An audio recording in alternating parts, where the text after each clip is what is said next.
What's going on, everybody? Welcome back to another episode of Sunday Night Football with your host, Big Lou of GNATION Inside Sports, and his special co-host, the chosen one from the Shakedown Media Sports Network, man, as we get ready to give you this Sunday night collaboration between the Chiefs and the Lions with your boy, Big Lou, and the chosen. What's going on with you, my brother? You ready to talk football this evening?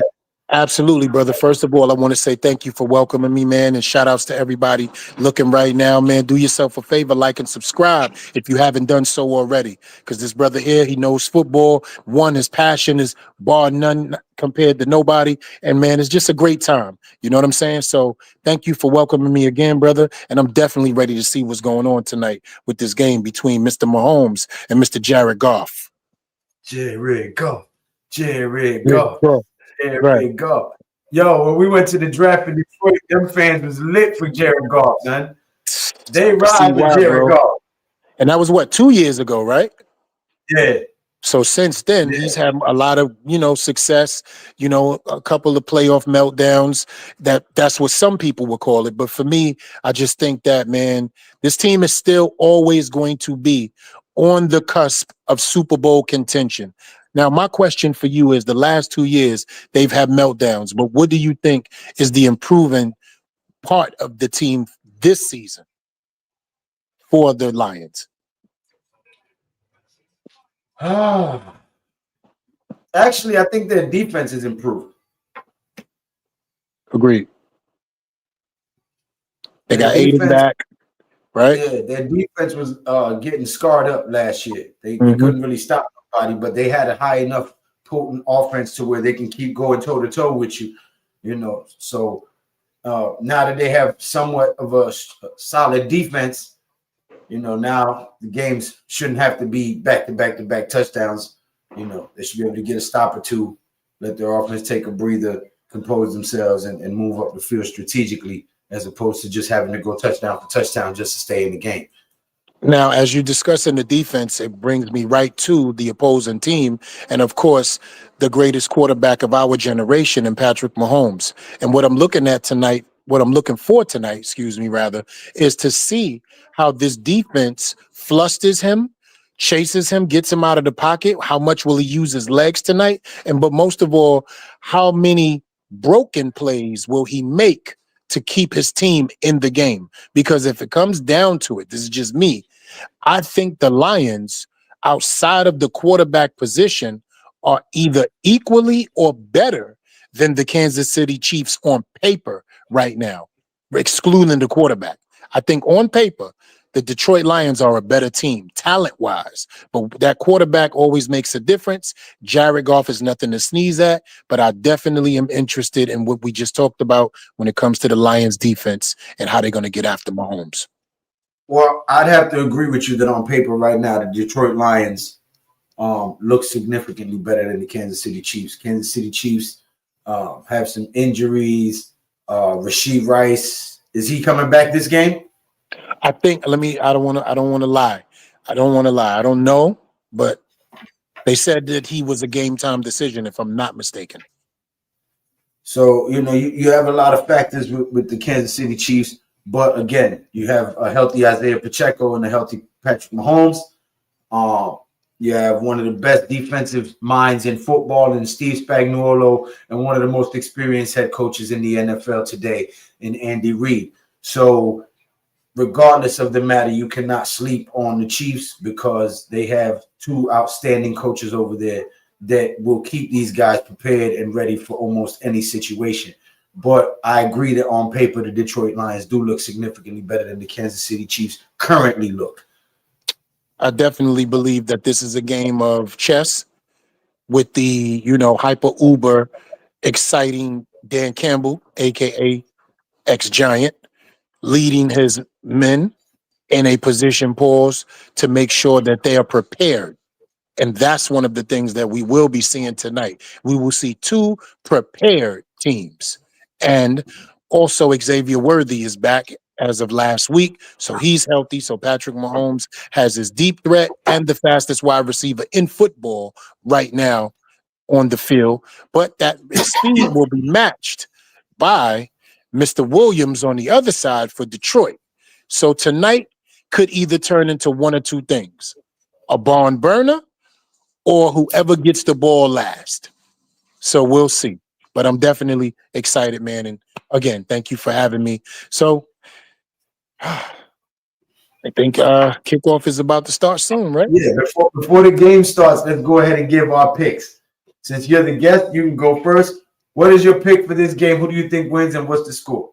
Yo, man, I'm gonna go for upset. If it's even an upset, I'm gonna go Detroit 32-24. Detroit. Ooh, high scoring. Yeah. High scoring. I don't think it's gonna be that high. I think Detroit wins. I'm thinking like 24-17, 24-20. Mahomes ain't gonna eclipse the 20-point mark, brother, is what you're saying. It ain't Mahomes, it's the whole team, brother. I think, but having his weapons back, man, is a big deal. And Pacheco and Worthy. And that's why I think because he has his weapons back, he's going to be trigger happy and have a few turnovers. Okay. Mac, Mr. Clinton Jones, who's a Kansas City Chiefs fan, by the way, he called the game with me when the Giants played the Chiefs, I believe it was. Shout outs to you, my brother. First time meeting you. What's going on? Mac, what's up, bro? How are you? Been a while. Many blessings on this Sunday.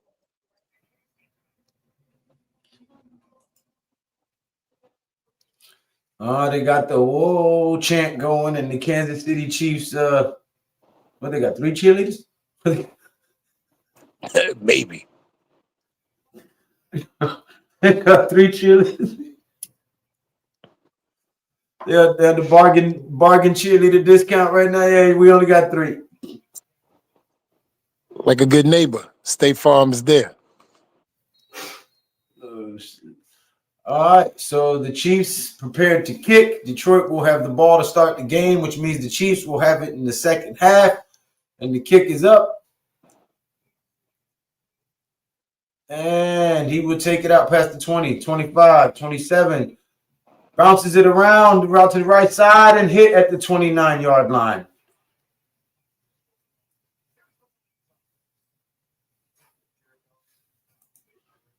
He said, I wish I could be on. What's your Twitter?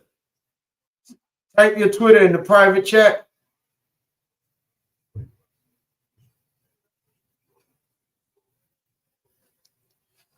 And I'll DM you the link.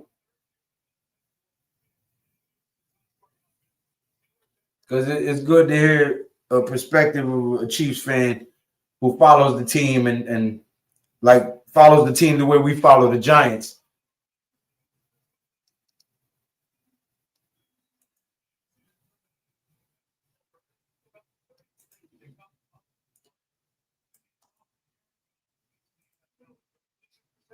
Yeah, I'll put it in the chat for you, Mr. Jones. Yeah, you still there? Absolution, brother. Just didn't want to step on any toes while you were calling the game. Man. 2nd and 6, Jared Goff under center.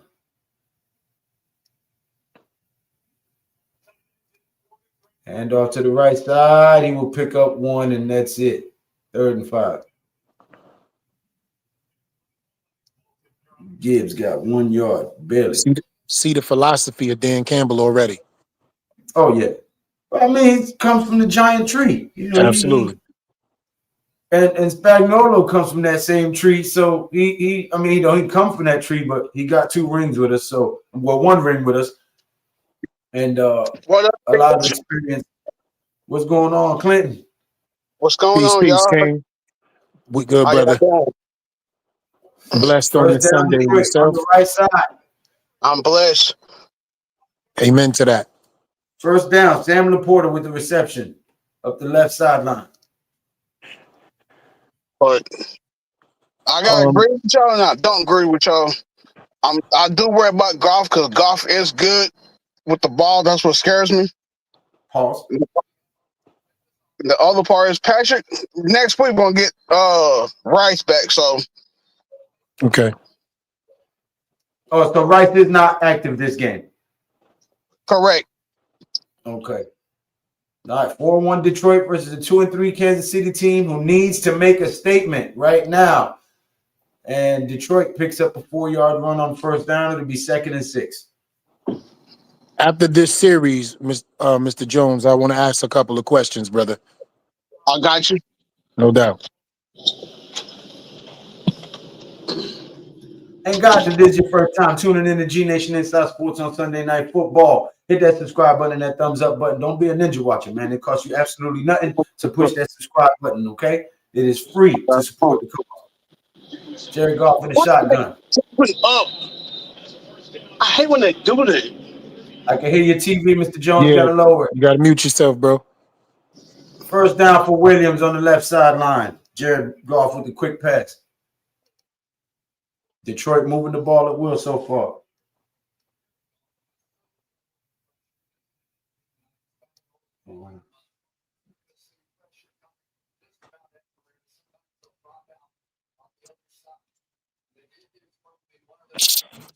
Oh,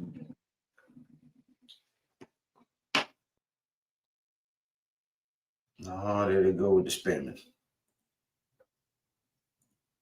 I got you. It's the spam alert. Spam alert Anderson.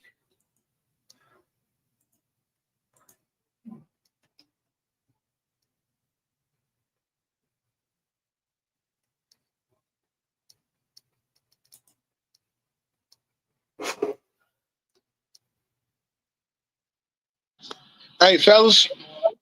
Yo. Who did Detroit lose to? Y'all know? you offensively or defensively? No, they're 4-1. He's saying, who did they lose their game to? Wasn't it Dallas? Yeah, they lost to the Cowboys. Ah. Yeah. That's that one team I thought they wouldn't lose, you know.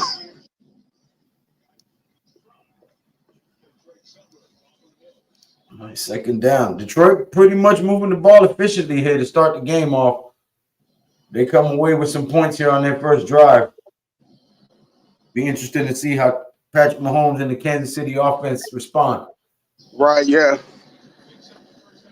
After we 7-10. call this series, I'm gonna tell you what Spagnuolo is doing, and you guys could tell me if you agree or not. I see what he's doing, and that's the reason why Dan Campbell is countering. 8-yard pickup on the counter play.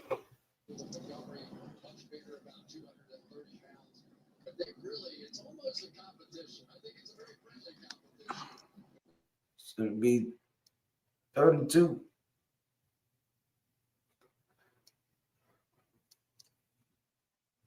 Jared Goff on the center. 2 tight end set, 2 wide receivers. Man in motion, single back set.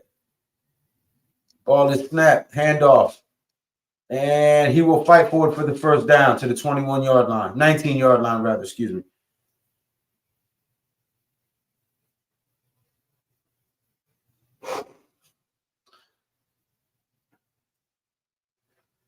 Establishing the run early to open up the pass game. Early. Offensive line establishing dominance. Spagnuolo has to make an adjustment here. He's not known for letting offenses push his defense around. He's just sending that front 4 right now. Oh, quick pass and a pitch. And he'll pick up about 8 yards along the left sideline. What a tightrope act. Yeah.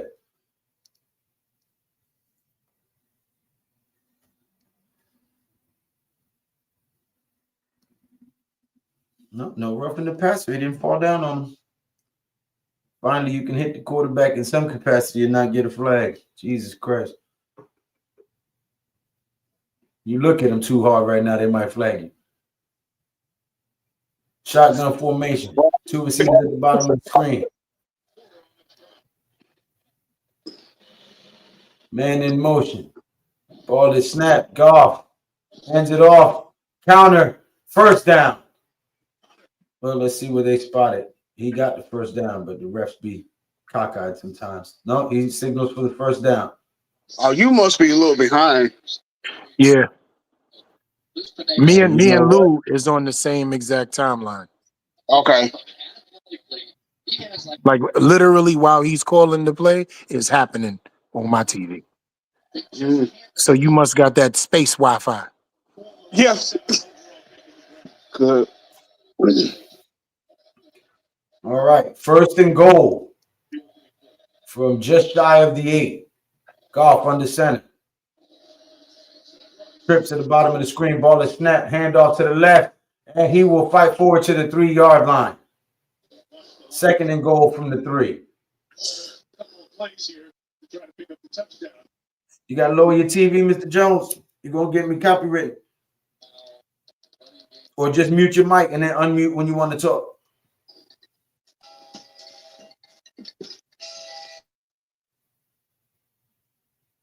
Yeah, I'm hearing choo-choo trains and everything.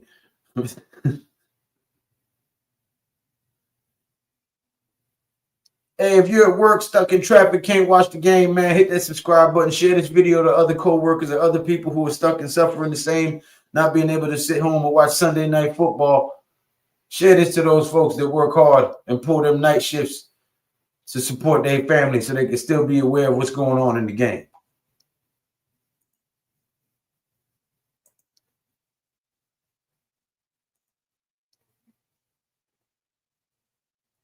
Steve Spagnuolo in his 7th season as the coach, Chiefs defensive coordinator. They've had a brilliant run at the helm. Andy Reid, Steve Spagnuolo. They did have my boy over there too. I forgot his name. Big brother. Who still hasn't gotten a head coach job. You talking about Eric Bieniemy? Yeah.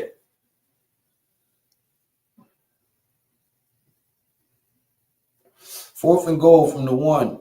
This is what gets Dan Campbell in trouble sometimes, or this was what makes him a great aggressive coach. Right here, we will see. Go for it right on here. 4th and goal from the half-yard line or kick the field goal. What do? I'm going to have confidence in my team that they've moved the ball up the field thus far, and I'm going to have faith that they're going to punch it in. We just got to call the right play and use our pieces wisely. This is chess, not checkers. QB sneaking. Don't even hand off. Push. Everybody push forward. Oh, you better catch this. What the hell? Was there a hold on? What something? Oh, they called the timeout before the play. Okay, because I know that wasn't the play. I was about to say, yeah, we both, brother. We both like, hold on, Jared Goff. But now you got to call something different because you can't call the play you just called. Absolutely, but I want you to know, look at the defense of the Kansas City Chiefs. Gassed out. Yeah, because they've been running on them this whole drive. We're going to talk about it. Defense been on the field. Defense been on the field for almost 10 minutes. Right. This is not a mixed drive either. This has been running the ball down your throat, pause, and that's just that. And Spagnuolo's teams hardly get ran on first drives like this. And they ain't touched Jared Goff once. Knock on wood. Don't be jinxing the brother. You know. All right, I'll let y'all catch up first and see. I'm going to ask a question when y'all catch up. On the snap, quick pass, bobble, caught, touchdown, Jared Goff. Caught by Jared Goff. Bobbled off of his own player's back. Caught it and then ran it in. That would have been on back in the day. Look at this replay. The running back passes it to the quarterback. He bobbles it and then fights through. Touchdown, Jared Goff. Uh-oh. Okay, now that just happened, I have to ask you a question, Mr. Jones. Steve Spagnuolo, during that whole entire drive, only rushed for, and he forced Jared Goff to throw the ball when they kept countering on the handoffs and late draws, and also he gashed him up the middle of the field. It was 6 runs on that drive up the middle of the field, resulting in about 28 yards. Talk to me. No, what you want me to say?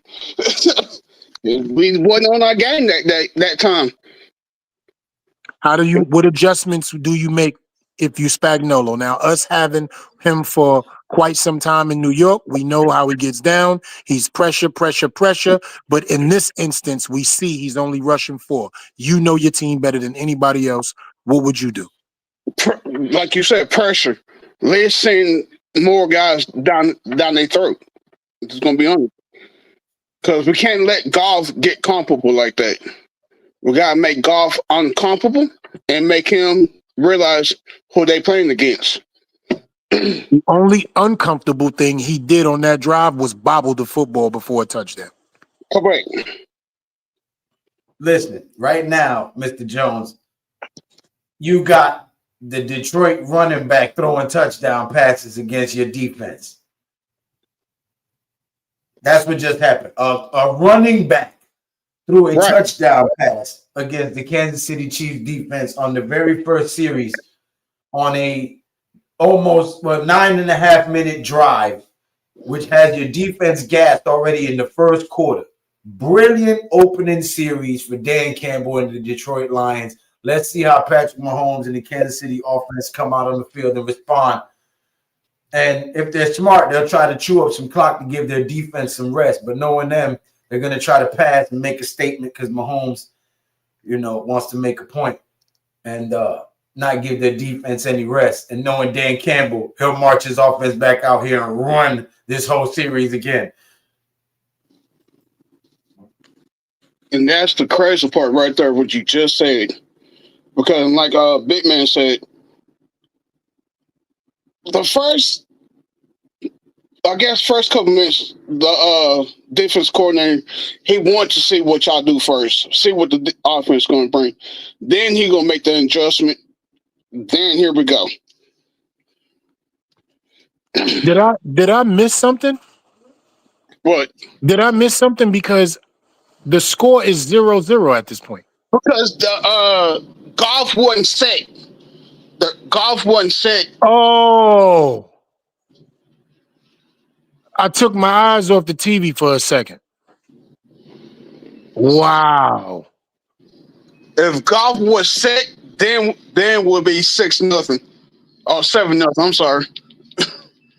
Oh man, I get it. Well, it was still a great drive. That's crazy. Offense is their defense, all the rest in the world versus a Patrick Mahomes offense. But that was crazy though.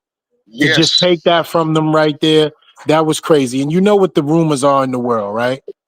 That the Kansas City, come on, I don't gotta go there. The refs are on the table. Take this 10,000 for them cheats. Don't disagree.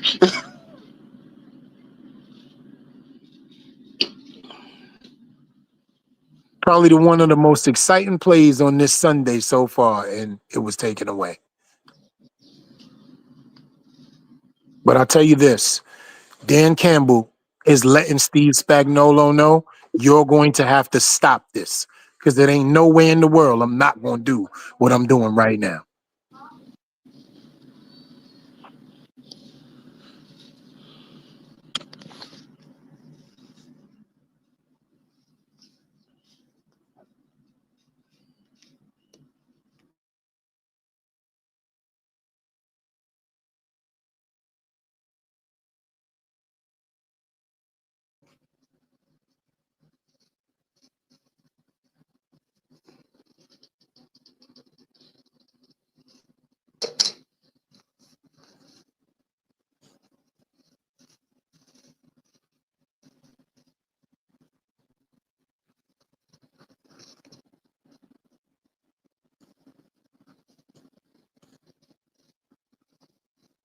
What just happened?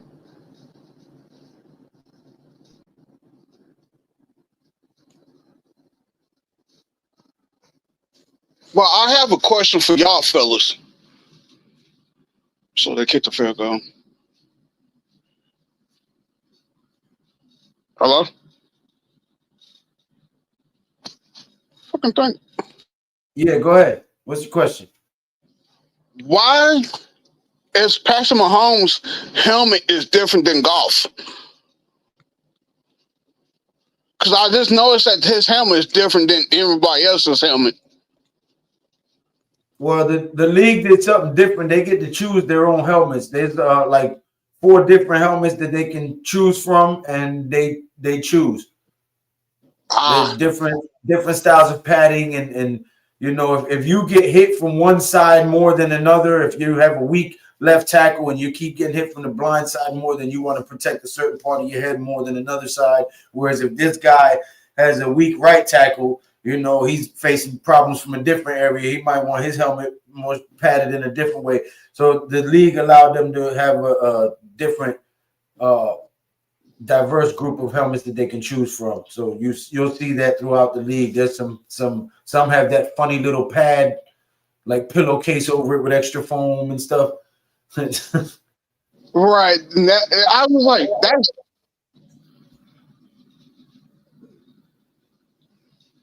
that was just, I did not know that. That's why I was asking. Like, that's kind of interesting. Thank you.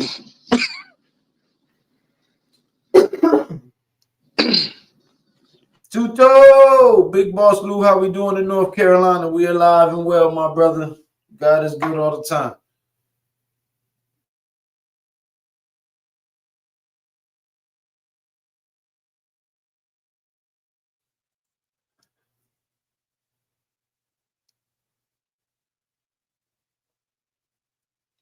All right, second down run for Isaiah Pacheco. Picks up maybe 2.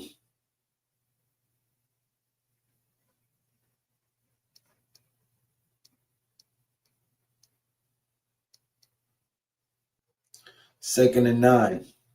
Stand corrected. Shotgun. Single back set. Man in motion. Ball is snapped. Mahomes looking. Fires over the middle. Has Kelsey for a first down, and he keeps rolling down to the 46, 47-yard line. Almost at midfield.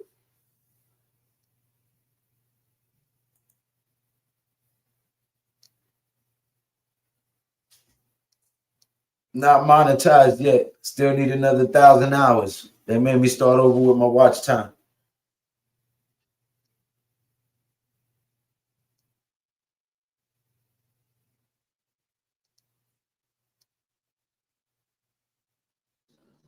Oh, yeah, Shotgun, good.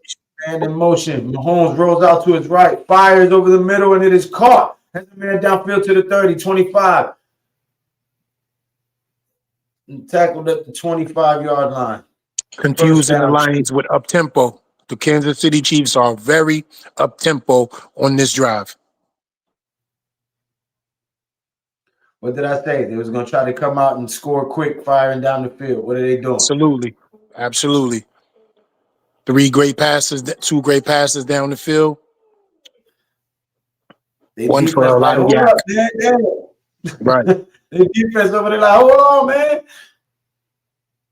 We just spent 9 minutes on the field. Hand off Pacheco down the right, left side, first down, and gets out of bounds.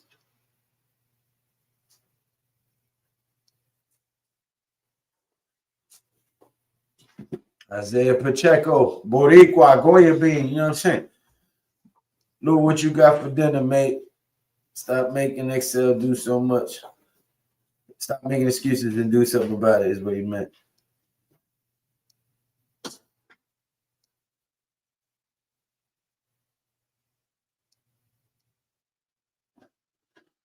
Shotgun formation, Mahomes, single back set, 2 receivers at the top of the screen. Hand off to the left side. Pacheco will fight forward for 2 yards, and that's it. 2nd and 8 upcoming.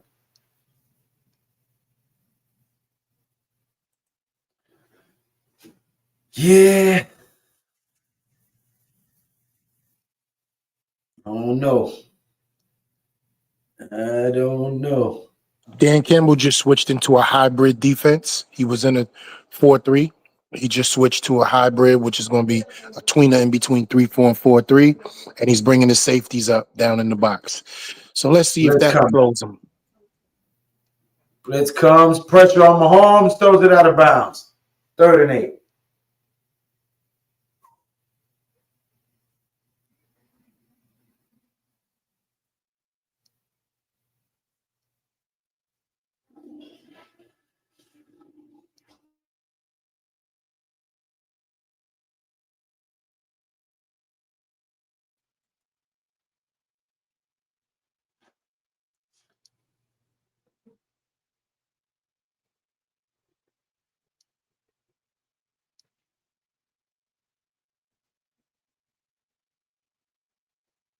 Mahomes steps back, looking, takes off.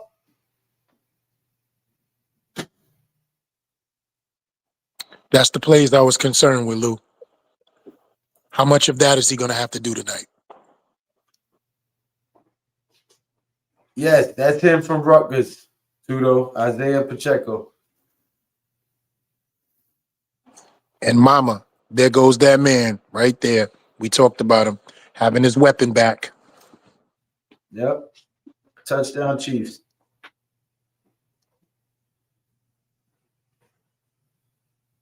What an answer. And from the likes of it, Lou, this might be 37, 32, 24.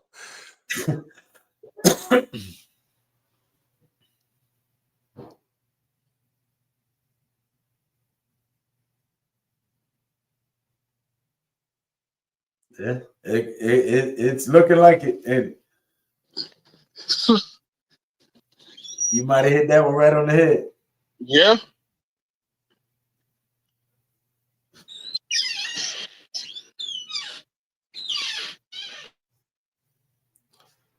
Nice pass. Nice catch. Touchdown. Smooth as butter. 7-3. With 111. He misses. Yee, with 111, 6-3. So 9.5-minute drive for the Detroit Lions. Under 4-minute drive for the Chiefs. So that defense got a 4-minute rest. And back on the field they'll come. While Detroit tries to run the ball and tire them out. Watch. And Detroit got a 4-minute ass whooping. That defense. Yes. Yes, I am too, though.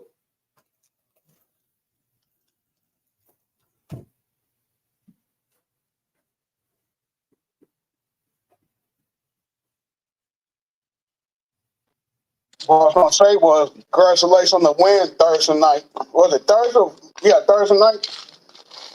Yeah. Thank you, my brother. We humbly are thankful on that. Right. No, I really would have preferred. And I'm gonna keep that to myself. I'm gonna be positive. Mm-hmm.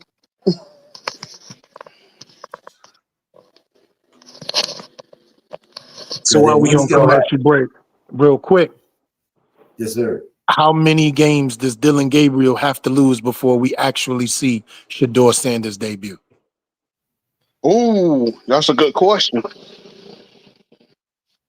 Well, I mean, the answer is we should be seeing Shador, not Dylan Gabriel. Point blank, period. But we know we all know it's bullshit. So, I mean, honestly, this is a franchise that's used to losing. So I they really don't give a damn. Could not see him at all. Unless the quarterback get hurt.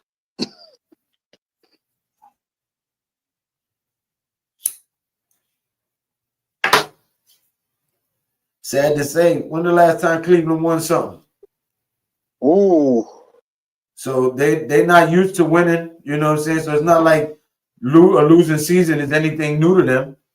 So just to be spiteful, you could never see the brother step on the field.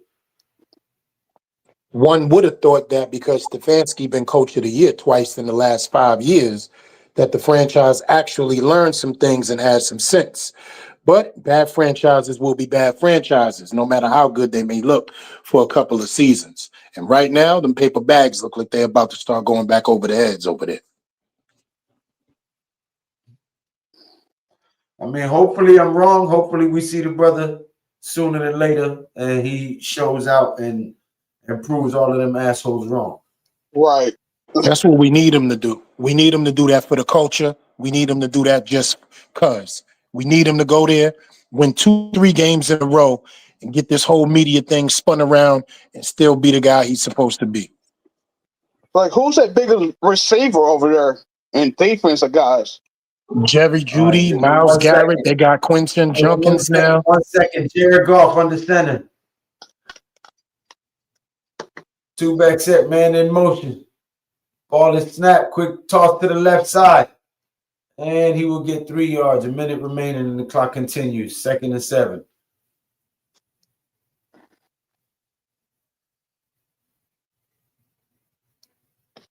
$50 seconds.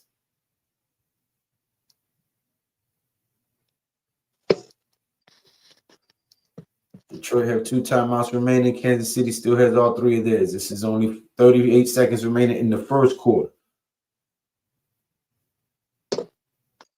Still early.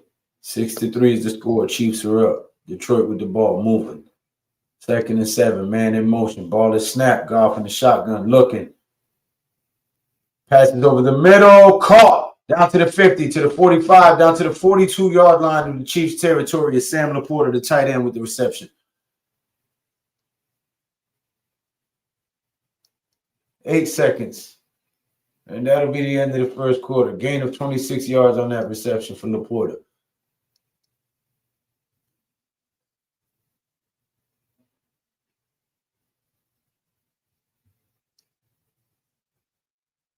We got a game, folks.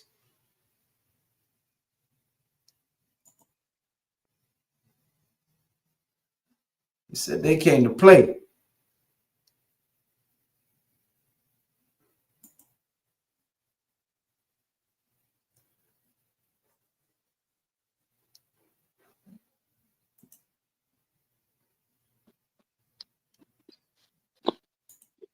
So in y'all division, are y'all the top 3 or y'all top for 3rd place in y'all division? We are 1 and 2 in our division. Okay. Because we beat Philly, but we lost to Washington and we lost to Dallas.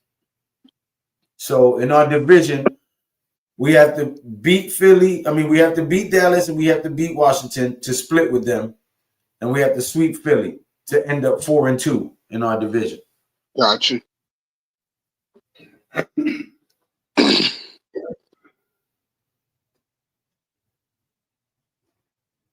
Which after Dallas has lost to Carolina is looking feasible.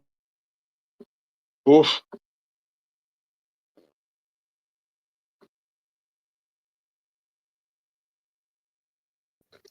Listen, if this Giant team comes into any game with the energy that they came into last week, I think we have a chance against anybody. For sure.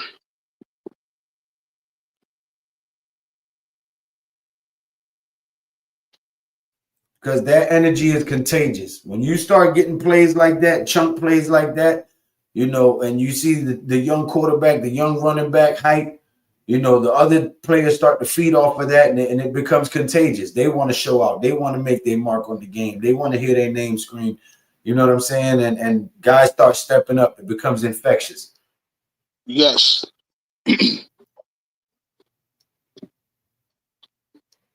That's how you start to build the culture or turn the culture around in the locker room.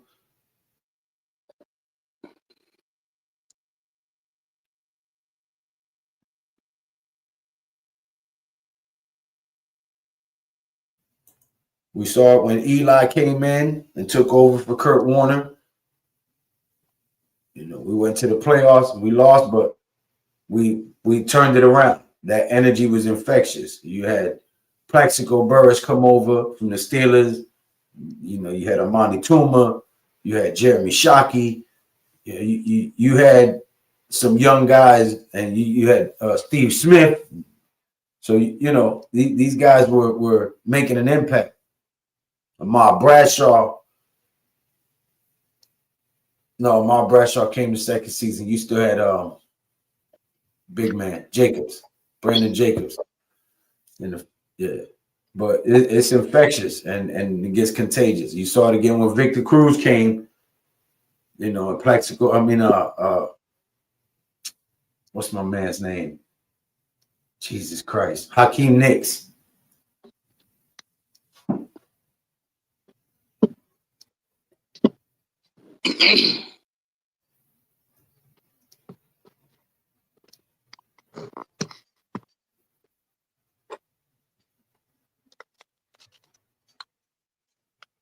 All right, Goff on the center. First down, handoff to the right side.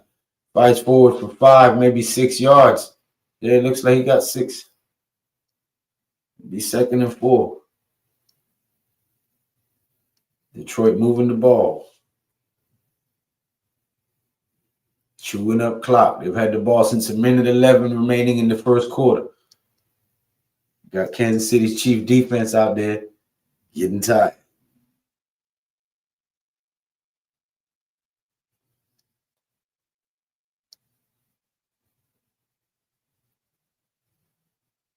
Penny Sewell turned out to be exactly what I thought he was going to be.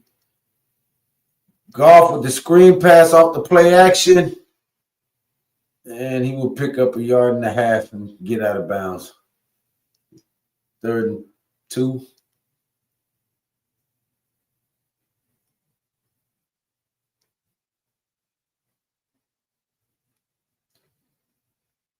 Leo Chanel, linebacker for the Chiefs, on 3rd and 3.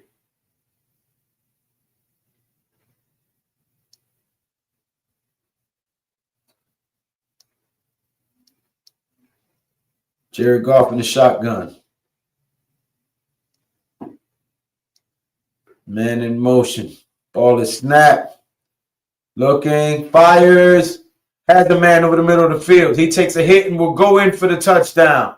Williams. Jamison Williams with the touchdown reception for the Detroit Lions, putting them up 9-6. 6 plays, 71 yards, 3 minutes and 22 second time of possession. So they've already had the ball for 13 minutes in this first half. The 2 guys that I said is going to have to match energies. Number 1 and number 1. Here we go. 10-6. Detroit on top of the Chiefs. They've controlled the time of possession game, having the ball for 13 minutes of the first half so far. And at this pace, the game will end 38-24.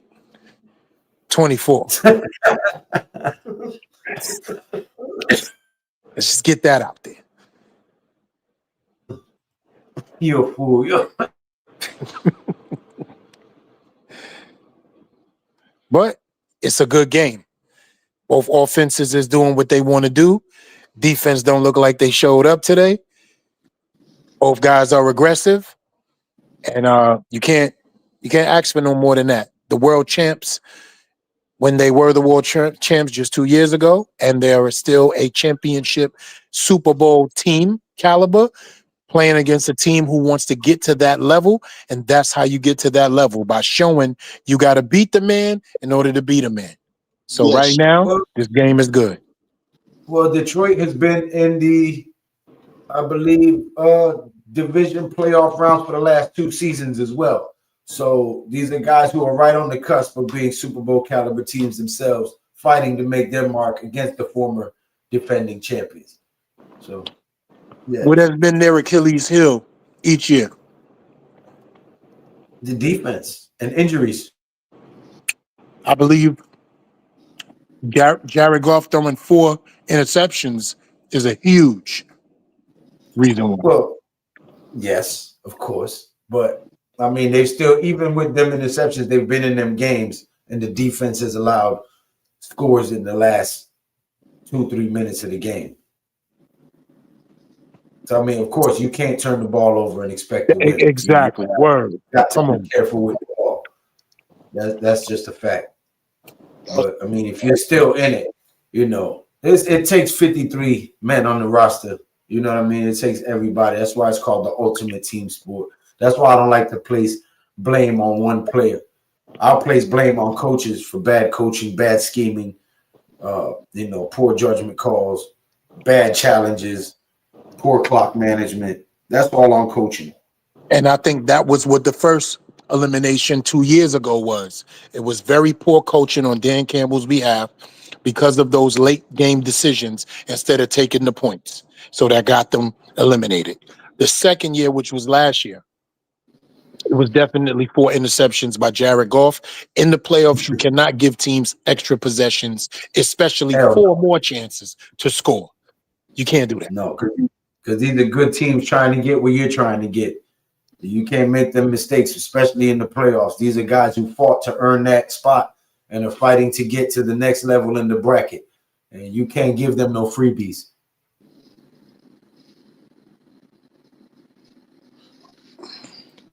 That's like giving them a head start in the race.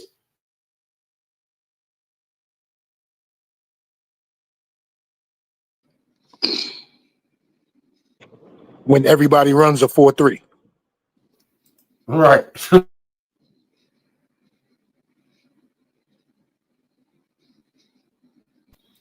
I'm running a 4-2 and you running a 4-4, yeah, I give you a head start. But if everybody's running a 4-3 and you give them a head start, you shot.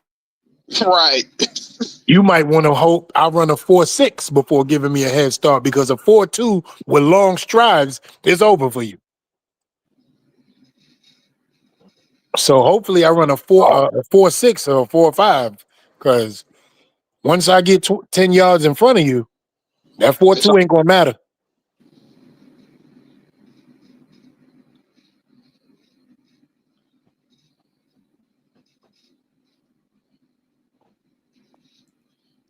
Mahomes, Rodgers, Marino, and Peyton Manning. Fastest to 300 career pass touchdowns.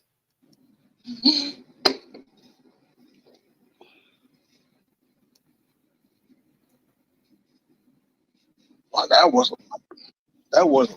Ooh. Did y'all see that game this morning?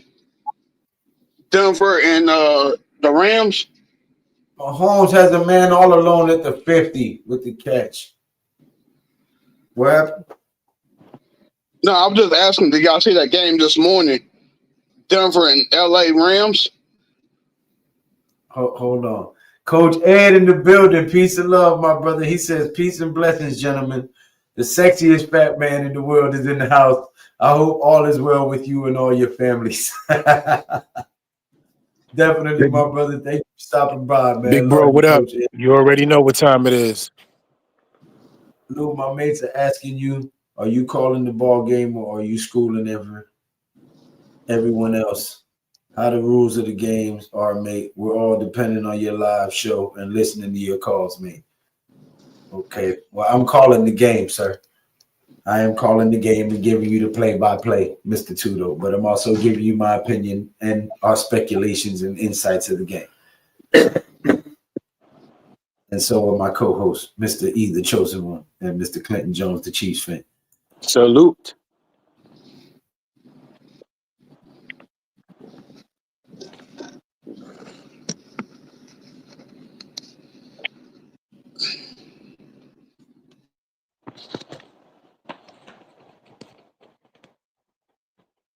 Muted. We have an injury timeout. There's a young brother on the field for the Detroit Lions. I hope he has a swift recovery. Wish him well. I didn't get to see it. I was reading the comments, but we're on a commercial break for an injury timeout.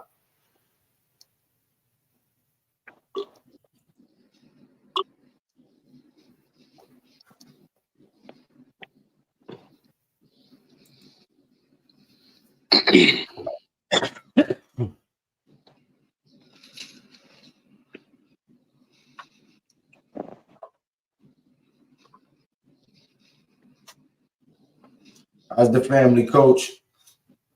I see you posted your granddaughter that little clip. That was beautiful. Hope everybody's well in your family, brother, as well as yourself. Thank you for stopping by. My brother, Coach Ed, you're welcome on the show whenever you want, brother. I'll send you the link. Very knowledgeable brother in more than just football, basketball, college football, baseball, WNBA, Oh, a wealth of knowledge. Coach Ed Gladney's amazing world of sports, my brother. Go check him out. Go subscribe. He has a plethora of content for you regarding all sports.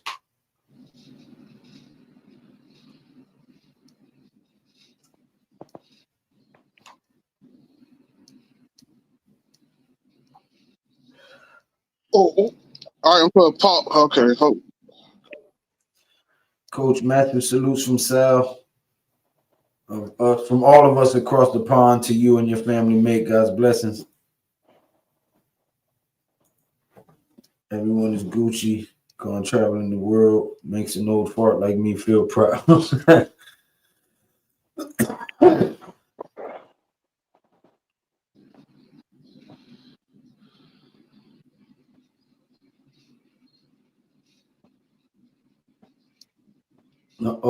October 21st, tip off of the NBA, son.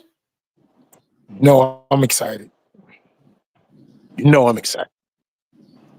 Yo, the Knicks better do something. That's all I know. We gonna I make shit. noise, bro. Don't even worry about that. We got this. Don't even worry about that, brother. We gonna make enough noise. Trust me. Mahomes You're gonna see the keeps ripples it in the in pond. the yard and slammed out of bounds. 3rd and 5. You're gonna see the ripples in the pond, brother. The noise will be made. Trust this. My boy got hip toss WWE style outside. Bam. Ouch. That don't look good.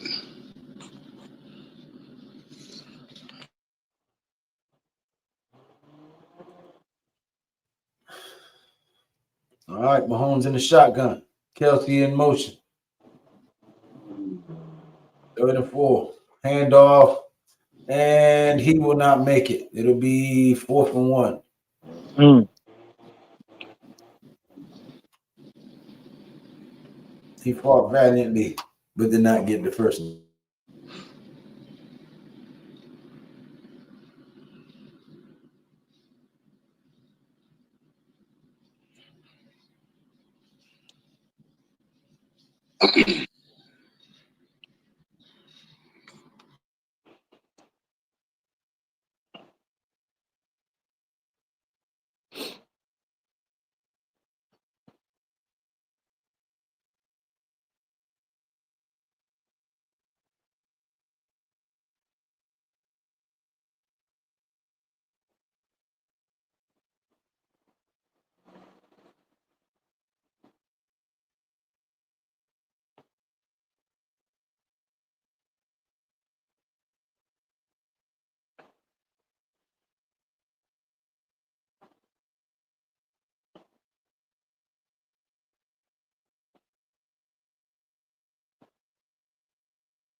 All right, I have a question for everybody. Misdirection play. Patrick Mahomes being the field general runs down there, gets the first down. And Pacheco fights for a yard. 2nd and 9. What was that? What's your question? Hold on one second.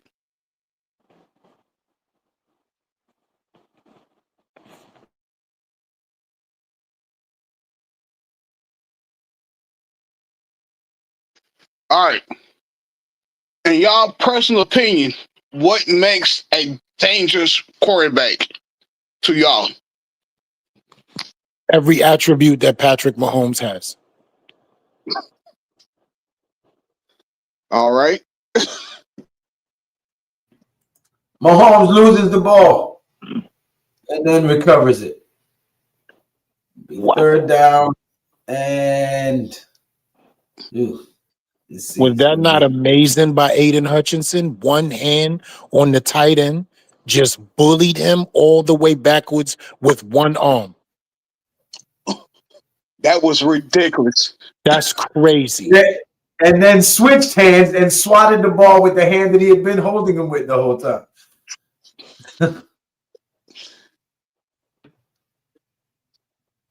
Third and 18.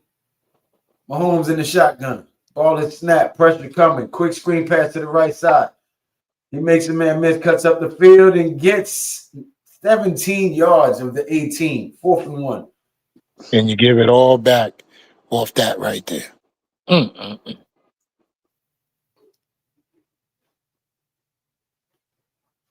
Coach Ed says, first for me, a QB has to have great intellect. That coupled with fast processing, quick feet, and accuracy. Patrick Mahomes.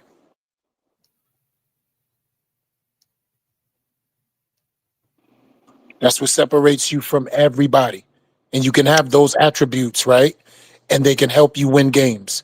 But what allows you to win championships just on a quarterback, out of a quarterback situation alone, is that right there. Those attributes. 100% agree. And being able to handle pressure and think under Mm-hmm. pressure. And it doesn't matter what you get called, you still got to win those games when it comes to the playoffs. I don't give a damn if you're a great manager, but I guarantee you one of them attributes is within that situation for you.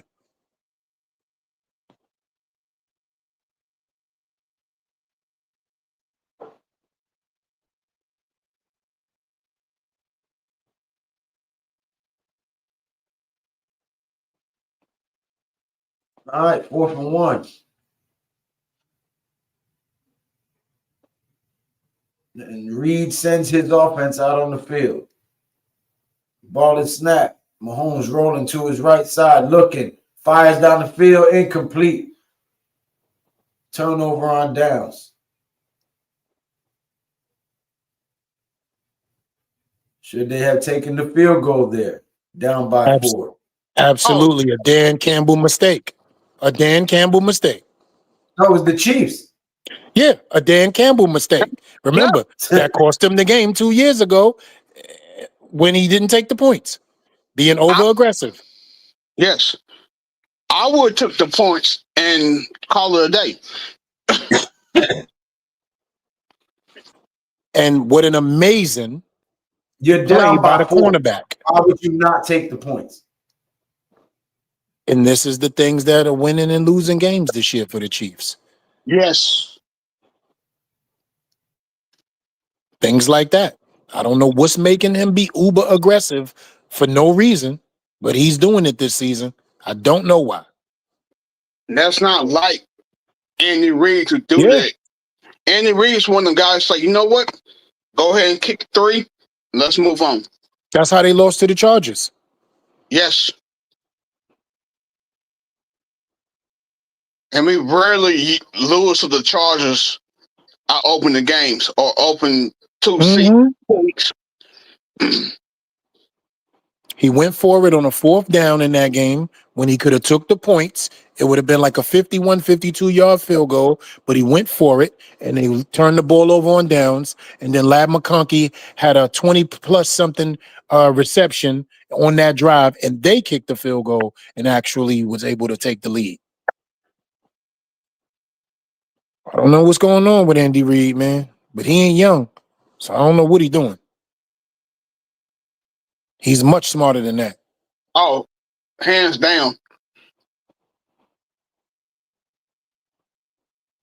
And yes, my big brother, Coach Ed, thank you, because we've seen lesser quarterbacks than a Mahomes and a Brady and a Manning win Super Bowls, but had Absolutely. certain attributes.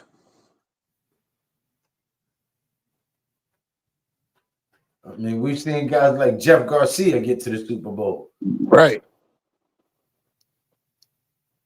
Didn't Colin Kaepernick get to one too? Yes, that's the one where they had the power outage for like 30 minutes. Well, we would like to say the power conspiracy outage.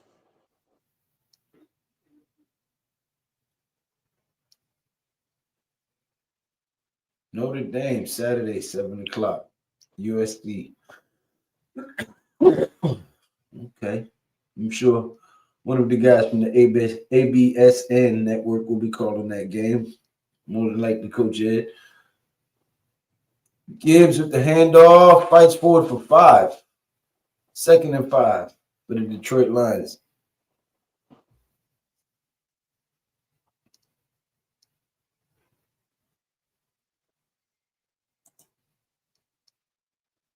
He said, wow, Jeff Garcia. Right, Coach. Right. We could throw Brad Johnson in there too. Mm-hmm. Bucks.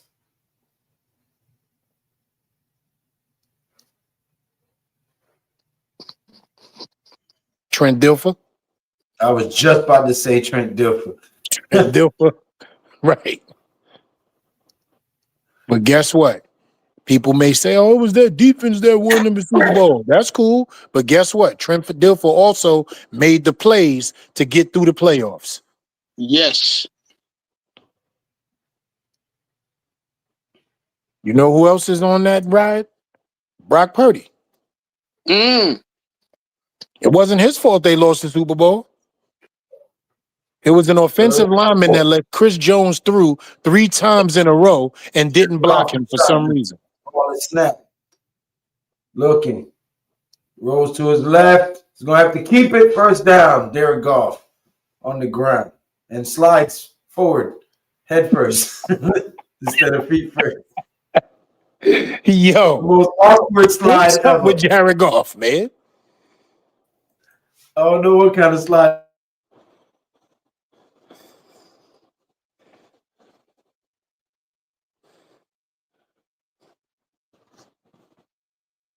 I'm surprised when Chiefs not blitzing like they used to. Because Chiefs one of them guys like to blitz.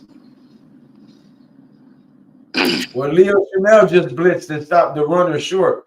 Yeah, they're killing y'all with misdirection. He gets to midfield with a nice run for about 14. They're killing you guys with misdirection. That's true. Yes. Killing you. On the ground, time of possession.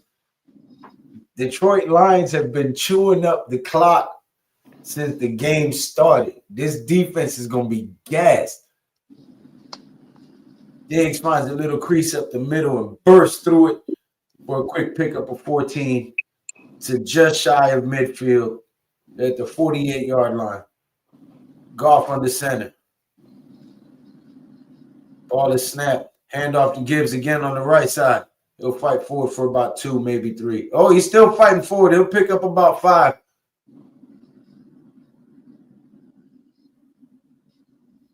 What a run. Kept them feet churning. Nice spin move. Kept them feet moving the whole time.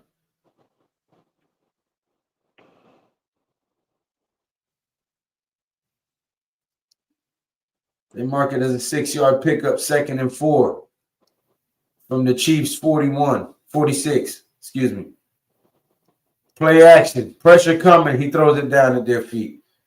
All right, Jeff Garcia with the Eli Manning. That's what I'm talking about. Ain't nobody gonna hurt me. Spagnuolo sent the pressure that time. He said, hell no. Yo. Okay. That's what I'm talking about, Jared Goff. I like to live. He said, give me my bike back. No. You want some 2-0, man? Hey, look, you want some 2-0, man? No. Beat him, then I'll beat you down.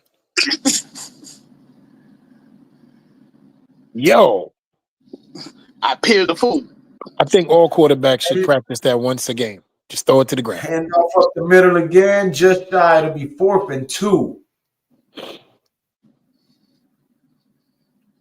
Hey, fellas, I'll be right back, okay? from the 44-yard line. On the Chiefs' 44-yard line, 4th and 2. All right, Clinton. Jesus Martinez says, what's good? What's going on, Jesus? Peace, All right. King. 4th and 2 from the Chiefs 44. Jared Goff in the shotgun. Ball is snap, looking, fires over the left side, incomplete, cannot hang on. Wow. Amon-Ra St. Brown with the Both incomplete. teams just made the same mistake.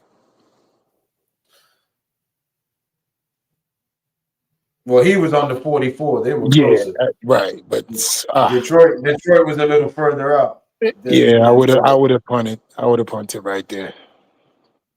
I would have punted. Live to fight another down. My defense is fresh right now. I would have ran. You've been gashing him with the run. Why pass there? Run. If you're going to go for it there, run the ball. I think he panicked because of the last 2 runs were stuffed and they got to Goff with pressure up the middle. I think he panicked. Run on the edge. Yeah. I don't think they pressure Goff and they stop Montgomery. I think they run right there. Raphael says, man, Chiefs defense is getting cooked. Facts.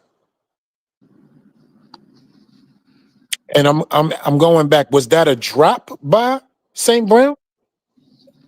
Yeah, it hit him in the hands. He dropped it. Okay. Right.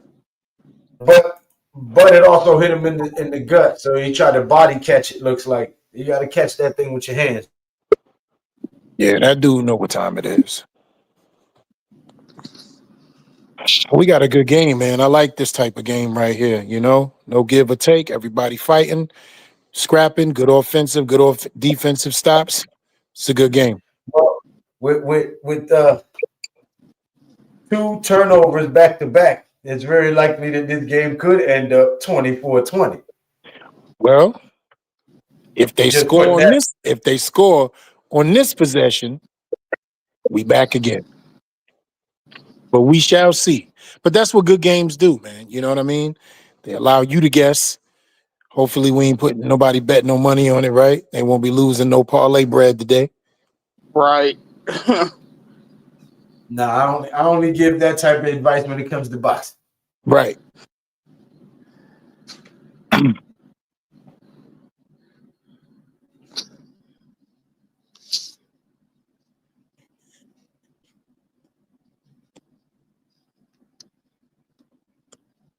Yo, after you call it out. Your boy is 16-0 on his fight predictions. For those of y'all who don't know, go back and check the film. It's all on YouTube. Ooh. What was that? I was going to ask if that Terrence Crawford situation is a real thing. Which one? Because the rumors that Floyd, they was arguing and he said he was going to fight him. So we'll see if they get a contract. Oh man. I'm not.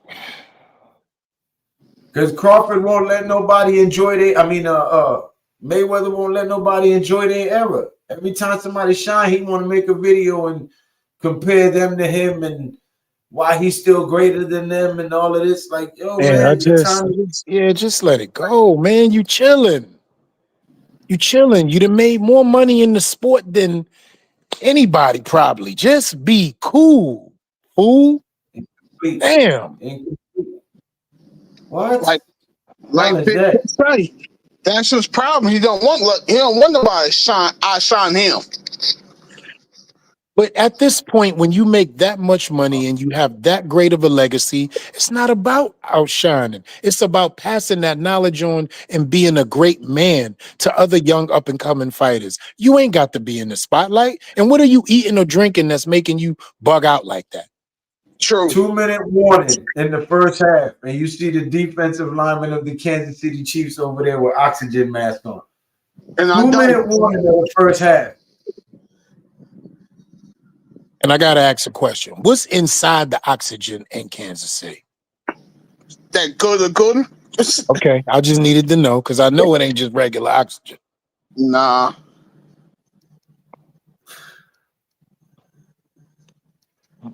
Because in New York, they got that know your clap. True.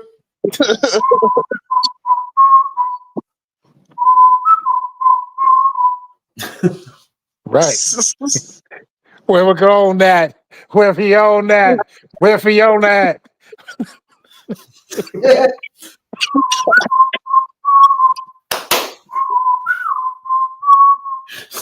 I had to call my dog, yeah.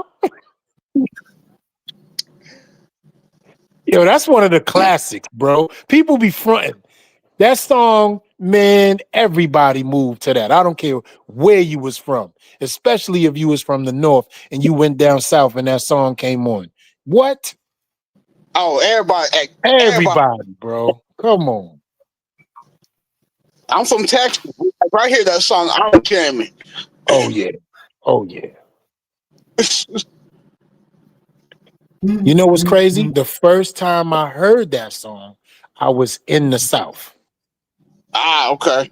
I went to a Morris Brown Spelman game, and they had a after hours joint at a W hotel down there. What? That joint came on. I got up like I lived there.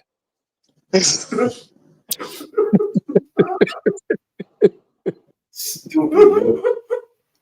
You was turned. What?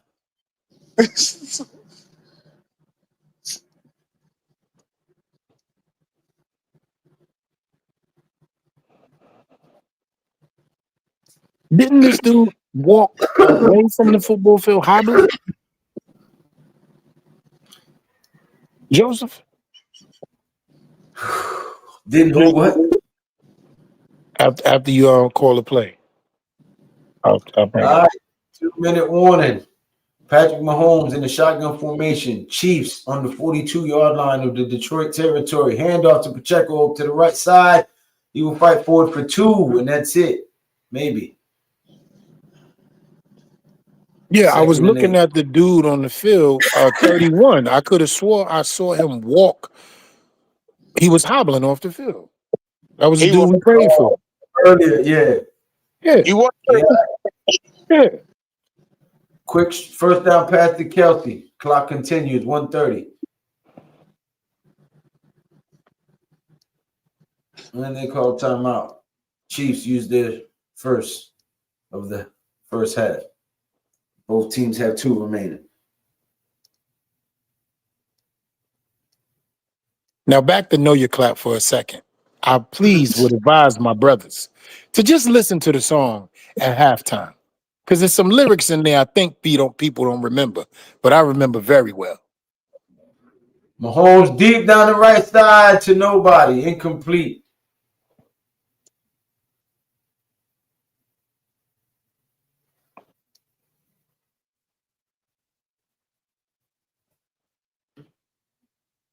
It should be 3rd and 10. What are we doing? Oh, they had called timeout the first time. Okay. All right.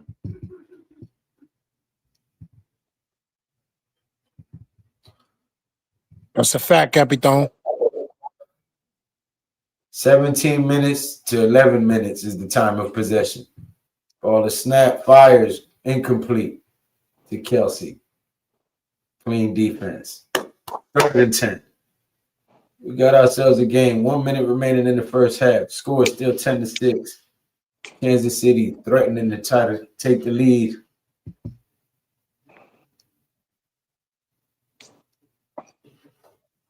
From the Chiefs' 42-yard line.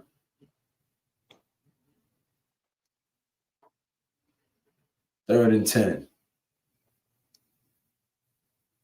Oh, down to 32, excuse me. Oh, the snap. Mahomes looking. Pressure coming. Fires down the right side. Incomplete. 4th and 10. And there's a flag. Why is there a flag?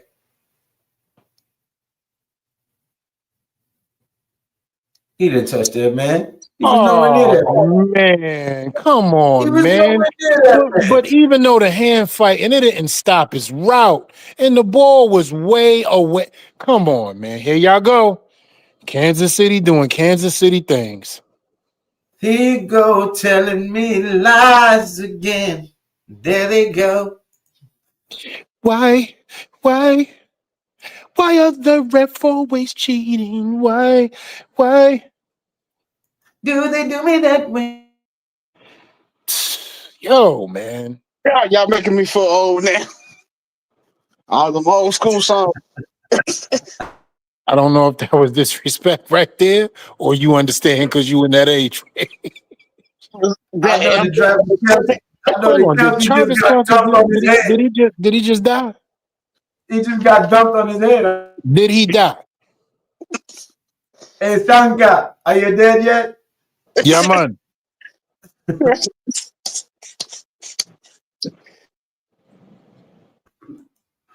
My man caught the pile driver. Simpson. Boom. Oh, I'm Jamaican to stick to the story. I don't want to be the first nigga to die from a crossbow.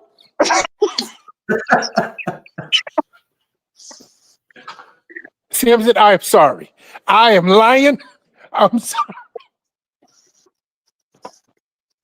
No, my nigga was, I'm Cuban, B. Yes. Human B.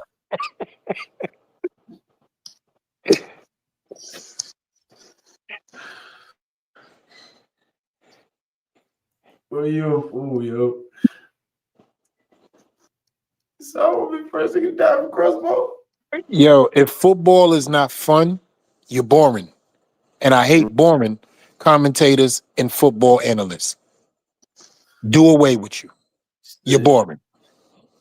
Let my grandmother call the game. boy, come on, man. 40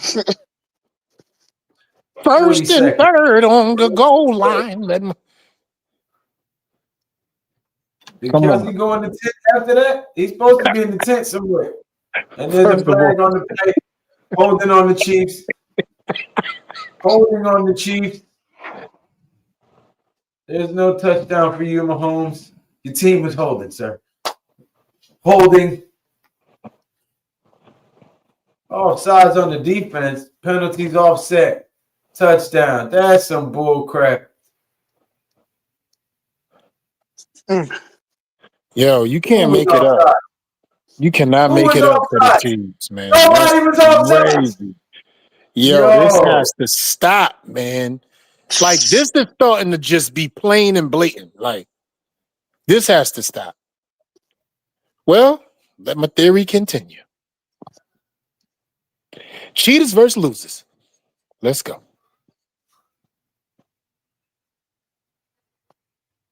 How do you feel about that, Mr. Jones, sir?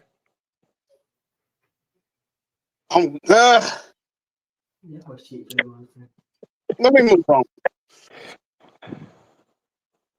But I just think I'm like Lou. It was holding on us, but I ain't see the holding, but I saw the offsides more. Spoken like a true cheater. Yeah, I didn't see no offsides at all. Did you see? Yo, see, this is the problem when you come on a stream with the collaboration of Ian Lou. Yeah, You're going to get called out. that's fine. That's it. But yeah, okay. I just need you to know we know that you lying. All right? Just us. Nobody else. Absolutely. The only thing I like coming on because of this. He said, I saw the offsides more. You saw the offsides more. Wait a minute, sir. More than it ain't. Right. The whole. So you telling me, so you came in at 9 o'clock to buy 40, right? 9 o'clock. 9 o'clock you came in. Okay. All right. So it was 8:30 when you came in to buy the 40, right? Yeah. It was about 8:30. Yeah. Yeah, you know you're fucked up, right? You know you're fucked up. Oh man. Oh man. My boy Duke.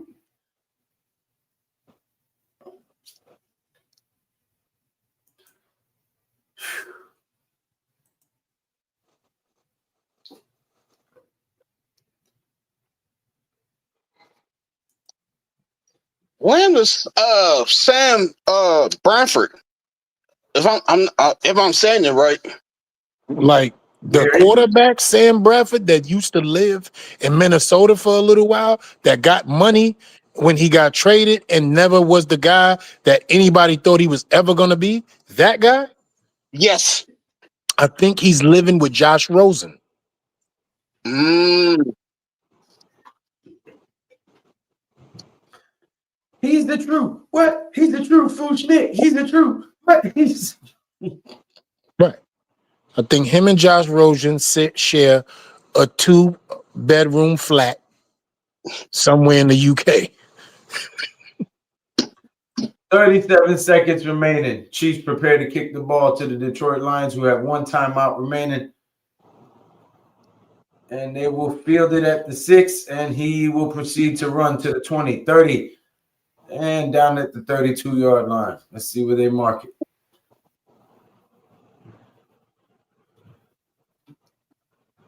One timeout remaining for the Lions. Let's see what they can do. They can at least get a field goal, they can tie it before halftime, or possibly get into the end zone, or just nut up and do something stupid. Who knows? I'll go with option 3 for 500. Jared Goff in the shotgun. Ball is snap. Fires down the right side. Sam Laporta gets about 4 yards and out of bounds. 28 remaining on the clock. Can somebody please tell me what number 18's name is? Is it Tesla or Tesla? That's a good question. Oh, hey. Well, it's a small E test. So Tesla. Right. Jared Goff in the shotgun. Single back set. Gibbs in the backfield. Man in motion. Ball is snap. Fires. Caught, but short of the first down marker. It'll be 3rd and 2.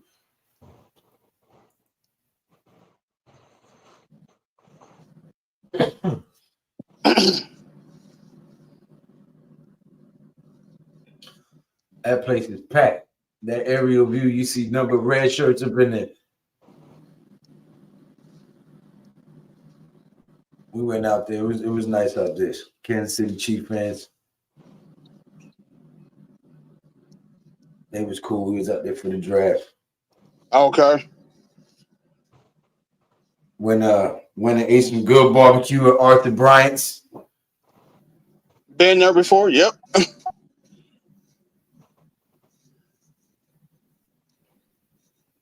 Perfect. All right, man in motion. Golf in the shotgun formation. Single back set. 4 receivers.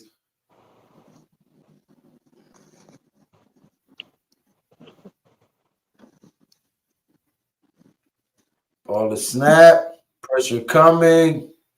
Golf steps up in the pocket. Fires. No one home. What the hell? 4. Obviously, some type of miscommunication between him and the receiver. Yo, Goff comes Jared back. Goff is the slowest talking trash. quarterback from everywhere, east, west, and north and south. Yeah. Them feet got bricks in the ankle. Obviously, him and his receiver were not on the same page. He thought the receiver was doing something else. But that was his running back, Gibbs. And therein lies the problem.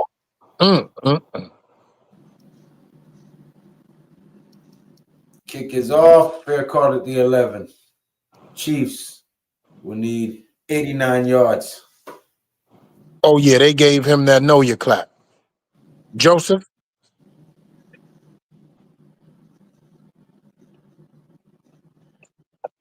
Ain't no way you hobbledy and then you back running like that.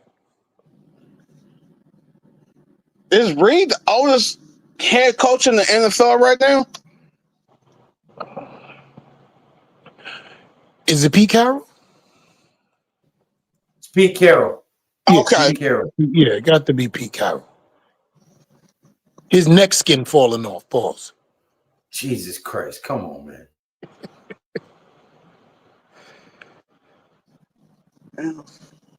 Andy Reid got that turkey skin too, bro. Pete Carroll about to turn that franchise around though. Yeah. Once he gets a quarterback, it's on. Because he already gonna come in there with weapons with Brock Bowers and Ashton Genty. He gonna have what he want.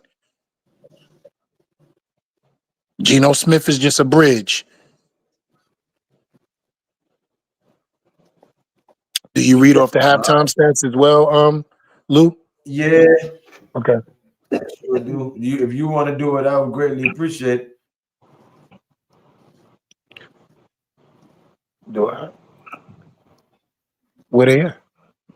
I'm about to pull them up, sir. Oh, I don't know what's going on. You know, I'm on the phone right now. I don't know what's happening. Oh, you're on the phone. Yeah, so I can't even see everything. Well, I'll take care of it then. So far in the first half, Jared Goff has gone 9 for 12 for 93 yards, 1 touchdown. Patrick Mahomes, 10 for 14 for 132 yards, 1 touchdown. Sacked 2 out of 10 times. 2 times for a 10-yard loss. Excuse me. Bugging. Jamar Gibbs, 13 carries for 59 yards. Isaiah Pacheco, 5 carries for 18 yards. Patrick Mahomes also has 4 carries for 15 yards. David Montgomery has 4 for 24 yards for the Lions. Kareem Hunt with 2 carries for 5 yards for the Chiefs. Jared Goff with 1 for 7 yards. Amon-Ra St. Brown got into the fray as well with 1 run for 2 yards.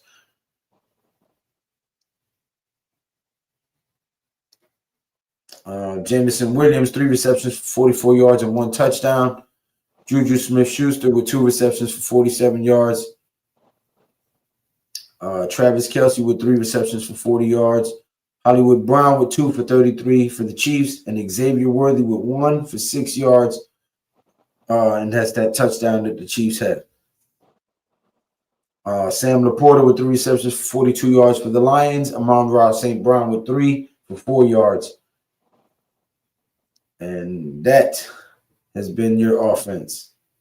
On the defensive side, Jack Campbell for the Detroit Lions has 4 total tackles, 3 solo. Yasin has 4, 3 solo. Anzalone has 3 total tackles, 2 solo. Kirby Joseph has 2 total tackles, 2 solo. Brian Branch 2 and 2. DJ Reader 2 and 1. Mick Robinson 2 and 1. Aiden Hutchinson 1 and 1. Kamari Connor 10 total tackles, 7 solo. Brian Cook 4 total tackles, 2 solo. Leo Chanel 4 and 2. Nick Bolton 4 and 0. Trent McDuffie 2 and 2. Mike Dana 2 and 1. Chris Roland Wallace 2 and 1. Jaden Watson 2 and 1. And George Karlaftis has 2 total tackles, none solo. Man, that is trash. But around the league today, let's go ahead and give you that real quick.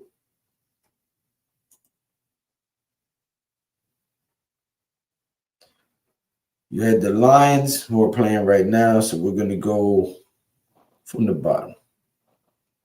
To start the week, the Giants and the Eagles on Thursday Night Football, dominating the defending Super Bowl champions 34-17.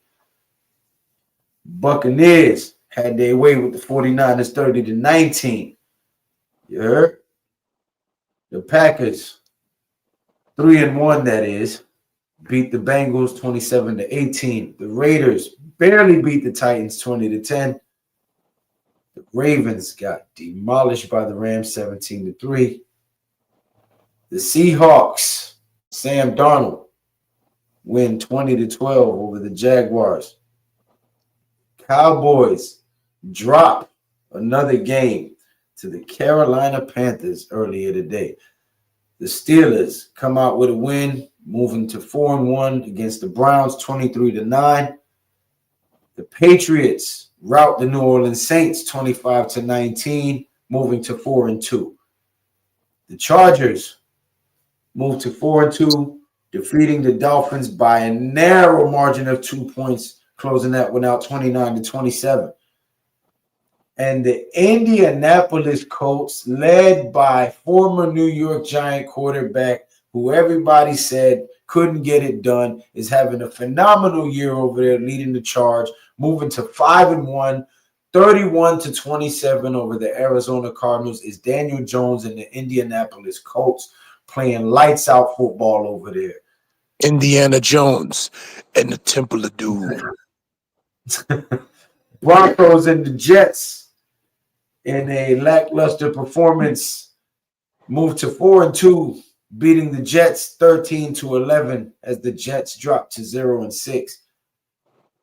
And back to our current game, 10-13 at the half. The Lions started with it, so the Chiefs will have the ball to start the third quarter. Drake, Right. over in New England, by the way, is 4-2.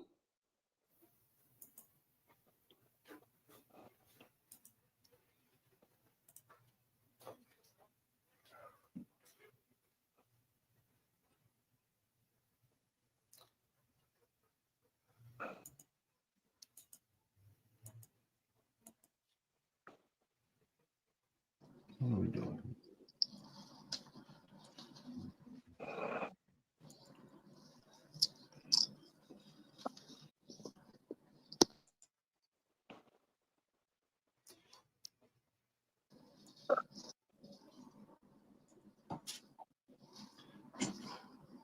And that is your halftime report. What do you guys think the adjustments that need to be made before the half? Hearing this one starts off by both teams. What does Detroit have to do, and what does the Chiefs have to do to pull away with this one?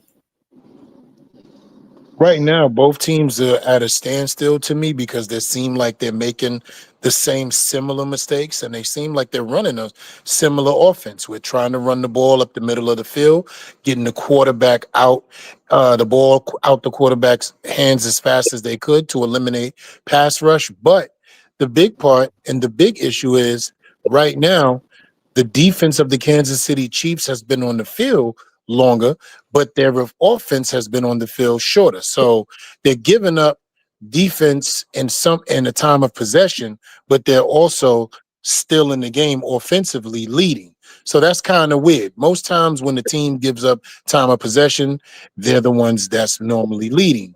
But this is just the exact reverse. So I would give up some of that time of possession to score points at this point. And both coaches have made key mistakes on fourth down, one costing them more points, the other one trying to be aggressive and going for it. So right now it's literally a standstill. It's very intense. But if I was the Chiefs, I do not rush 4 because Jared Goff is immobile. I rush 3 with 1 or 2 coming up the A and B gap, acting as if they're going to drop in coverage because he's so slew of foot. It doesn't matter. Now, for the other side of the ball, defensively, you got to put more pressure than that on Mahomes. I mean, you did get to him a couple of times. Aiden Hutchinson did get there. He did fumble. He did recover it. But still in all, you got to get him to throw the ball faster than that. He's surveying the field like he normally does, and that's when he's the most dangerous. So right now, more rushing on defense for Detroit, less rushing if I was Spags. Well, what I will say is this about both teams, and there's a third team I could throw into that mix as well. The Chiefs, the Detroit Lions, and the Buffalo Bills are all second half teams. Both of these guys right here don't really get going until the second half. The Detroit Lions and the Kansas City Chiefs. So I would expect now for them to really get into it and start marching down the field and putting points on the board. So you might be right. It might be 37-32, something like that at the end of the night. Because now in the second half, you're going to see some Amon-Ra St. Brown. You're going to see some Worthy from the Chiefs.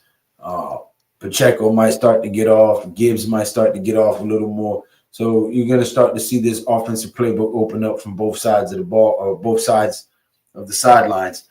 And it's really going to be whose defense can stop who. I think turnovers are going to play a significant role. Somebody has to get a turnover deep in the other one's territory, pause, so they could at least have an easy offensive series. That will turn the game around. That little mistake, yes, that's 100%. Mm-hmm. If that happens and they score off of it, and I mean a touchdown, not a field goal, that will be the deciding factor of the game in my mind. But right now, I think I agree with you, Lou, all the way. These are second half football teams. The only adjustments that Spagnuolo is going to make is he probably going to send more people. Yeah. That's just who he is, right? Spagnuolo Yes. believes everybody's a liar. He need more people. So that'll be that. But I think the Detroit Lions are doing a great job so far defensively. I just think that they have to get this guy off of his launching spot, which is hard because he's Patrick Mahomes. But he's still making those plays that we spoke about too earlier, Lou. He Those launches them from off-scripted. everywhere. It don't matter. Yeah. Whether he's rolling out, whether he's Mhm. flicking it underhand, sidearm, no look. Like it don't matter. Yeah. And the sad part about it is if you have the guy dead to rights, he's so elusive, he's not even stepping out of sacks, he's stepping through them. And that's what makes him that little dangerous. Right. Take the one with Aiden Hutchinson, dead to rights. I don't know what he had on. But Aiden Hutchinson just couldn't bring him to the ground. And it ain't like he fought him. All he did was like a little spin, 360, stepped right out of it, through a completion. But I have noticed with Mahomes, compared to them other guys, he will make you figure out where he's going, but not really figure out where he's going. But if he don't have his big tight end or Rice or Brown, who do he has? Yeah. I just think he's the epitome of the word generational. And everybody after him, no matter how good they have been coming into this league, is still not generational. Great, good, above average, or absolutely. But generational, he's the only guy that I can see since, I want to say what? Andrew Luck? Oh, Andrew Luck was a beast. So, when I say generational, because that word is not used loosely by me, others, but not me. Other people Generational, around everywhere. Yeah. Generational is Patrick Mahomes. Great above average, and great is guys like Dak Prescott, CJ Stroud, George Above Love. average is Dak Prescott, not great. You know what I'm saying? Like, no, I'm talking about those words, period, can be used with those type of quarterbacks. Like, you could throw them all in a bag because they're none of them are generational. This guy is. So I remember when he came out of college into the pros, everybody thought Patrick is not where he is today. It's like, dude, you forget who we got for the coach. Like, how many coaches can say Chiefs received the kickoff and fielded out to the 17-yard line? Oh, so real quick, correction on all of our behalves. That one loss by Detroit was to the Packers, week 1. Oh, division game. NFC North. That's a scary football team over there, too. We'll talk about it. Ooh, did Travis get hurt?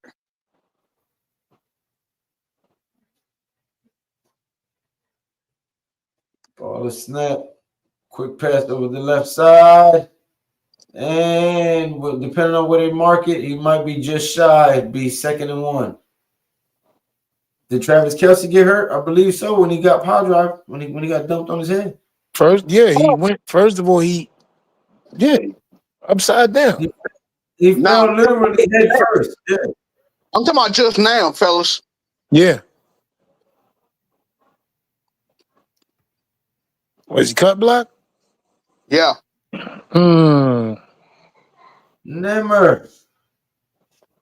Pacheco cuts free down to the 42.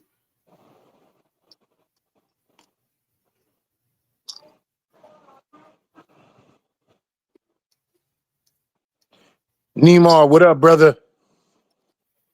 Oh, yeah, he did get hurt. Dude fell on his leg.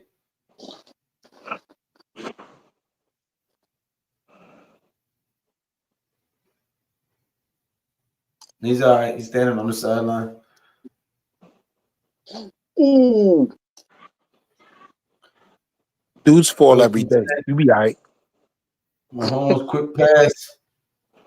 They started that up tempo again. Yep, here we go.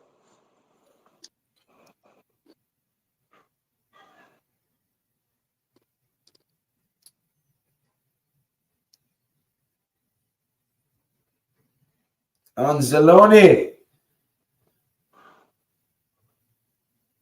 in coverage. Leaves his man all the way over there. Oh, you got Anzalone in coverage. Anzalone can't cover.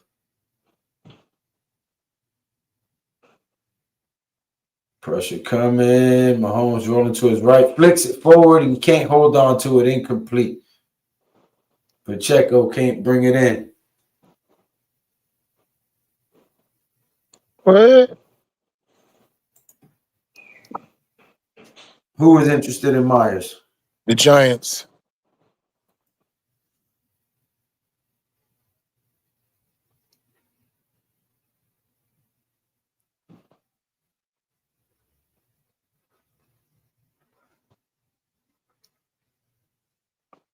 Mahomes in the shotgun. Chiefs under Detroit 44. Looking, fires over the middle, has a man, and Kelsey down to the 31. Mahomes doing Mahomes things. Yo, Chiefs wait a on minute. the Detroit That was the 31. catch? No, it wasn't the catch. Well, they didn't challenge it. Oh, flag. Replay. Mahomes rolling around, runs for first and down at the 19-yard line. They mark him down at the 20.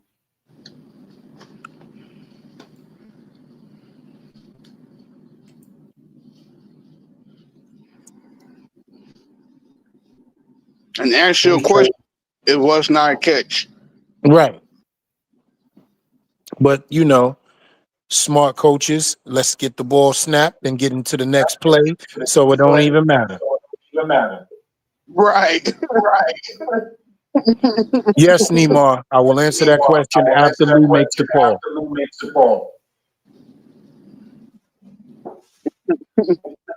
First and 10. Mahomes in the shotgun. Two backs.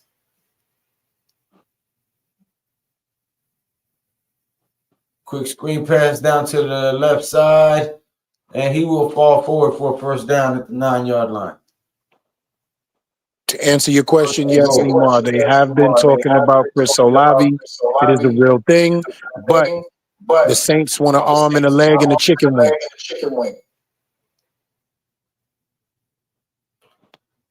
Nah, you can only get the leg and the wing. No dives.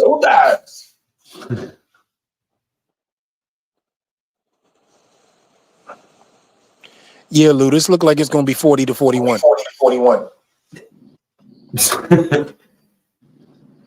There's no defense tonight. Let's just stop talking about it. It's not real.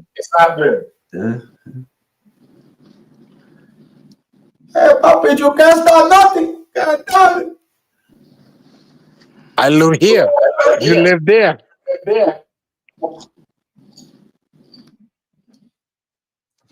Is Olave going to be worth it is the real question due to his injury history.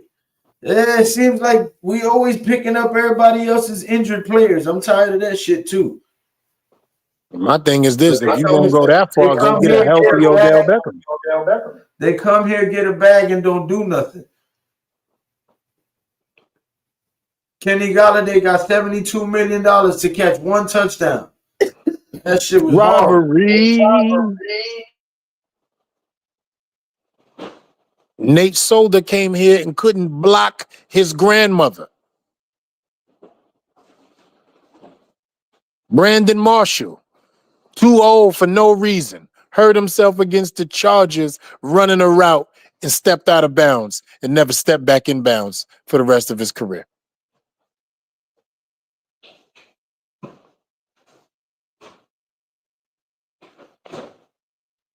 I remember that game. That's the game that we lost 4 receivers in one day. We lost 4 receivers in one day, bro.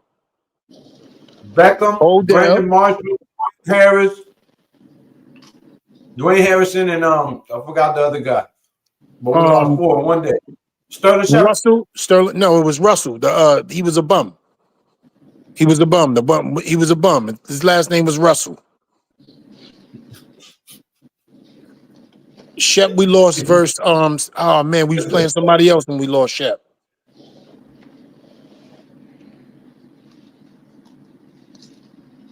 But yeah, we definitely lost 4.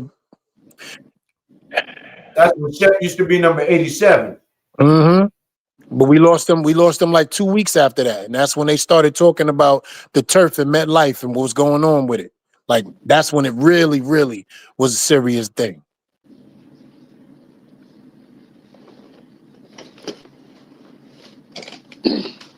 Oh, speaking of MetLife, did y'all hear what happened with Patrick and one of their fans? Nah. Well, Patrick was handing to a 10-year-old kid his headband or wristband, one of them, and one of the ladies took the wristband from the Kansas City fan, and it was just crazy as hell. Was it a Kansas City Chiefs fan though? Yes. Wow. And it was his birthday too. So this lady, being that thirst, which is a Kansas City Chiefs fan, robbed a kid of his happiness on his own birthday for her own happiness, just as a grown woman. Uh-huh. Sounds like she was born and raised in New York.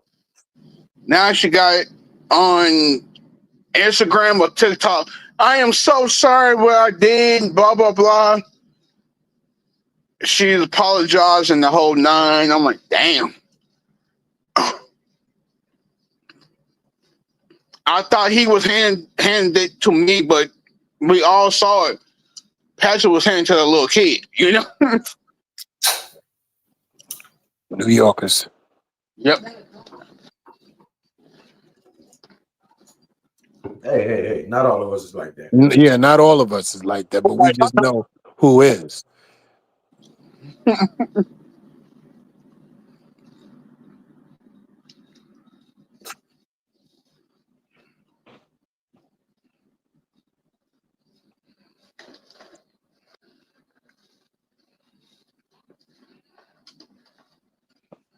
Well, let's see how Detroit responds. 1st and 10 from the 26. Goff from the center. Ball is snapped. Handoff to Gibbs. Finds a crease. And he'll get 5 yards. 2nd and 5.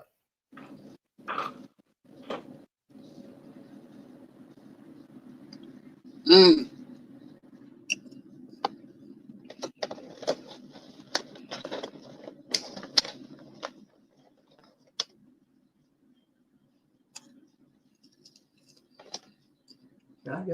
Give me a second. My son woke up. I got to put him back in bed.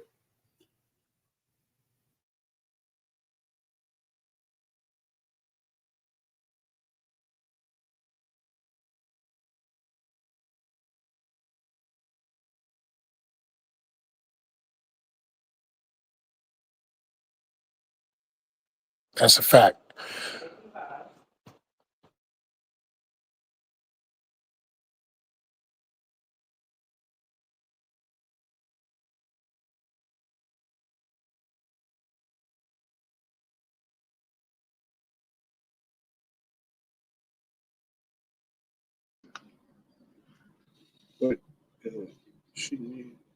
Yeah, for real.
All right.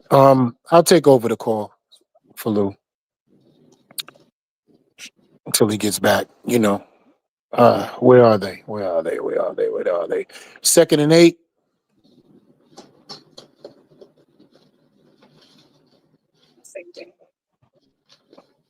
And they're on the 40, 45-yard line.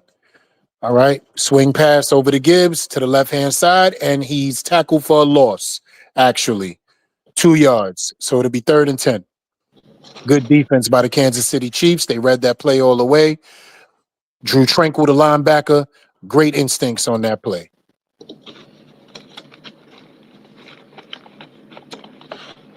He did what you call playing the keys right there, got off of his block, and made the tackle for loss. Actually, a loss of 3, 3rd and 11. Single back formation, shotgun, Jared Goff. Trip set on the right. And the ball is snapped to Williams, who makes a catch behind the line of scrimmage, and he's immediately taken down by Cook. And they will have to punt.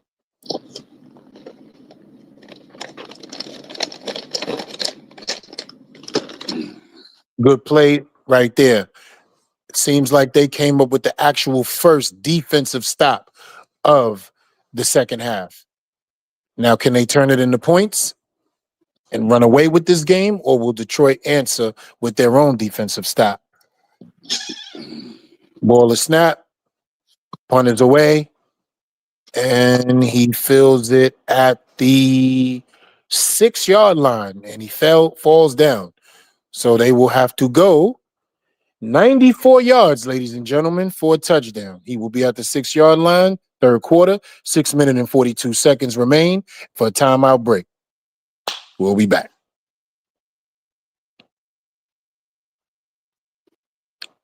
See that, Mr. Jones? That's called skills right there, brother. Yes, sir. 100%. That's why I ain't say nothing. But that was a good defensive stop by you guys on your end right there. That was a, when I say a good defensive stop, especially the way they was driving the first 2 series. So for y'all to put them and lock them down for them plays, and I'm really disappointed that they tried 2 plays back-to-back screen behind the line of scrimmage like Spagnuolo isn't already going to bring the heat. So he's already up at the line of scrimmage. So why even do something like that, knowing that this guy is going to bring the pressure, but he's also going to have 8 or 9 in the box at this point? I don't get it. Yeah. I don't get that. I don't get it. That was just the stupidest philosophy in the world for me. At some point, you spread them out. Then I realized they was in a single back formation trip set on the right. They had 3 wide receiver stack with nobody at the top. Like you're giving away the play. And when you have no wide receiver at the top, you allow them to have an extra DB in the box. Right. Ridiculous. Bookends, what's up, baby? What's up, Book? Been a while, but your boy is back. All right, let me cut this down a little bit. Yeah, since we on commercial break, man. So yeah, listen, you guys march down the field and score right here, you may put the game away. Yes, sir. So I think this is the most important defensive stop, but it also may be the most important offensive possession. Why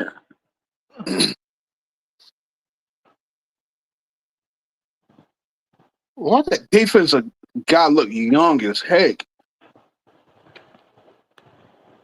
DC? Yeah.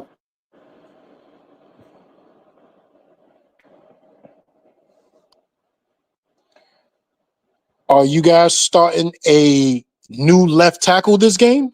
This Yes. kid Moore? Yes. He's looking the part. He is looking the part. I wouldn't have known. Nobody would. And when you don't call somebody's name and you trust him to protect the blind side of the greatest quarterback of this generation, you are saying something. Back to the game. Forgive me. Ball was on the 6-yard line. Handoff straight up the middle. Pacheco for 3 yards. Second down. It'll be 2nd and 7. And the guy you was talking about is Kelvin Shepard. Okay. Thank you. 2nd and 7.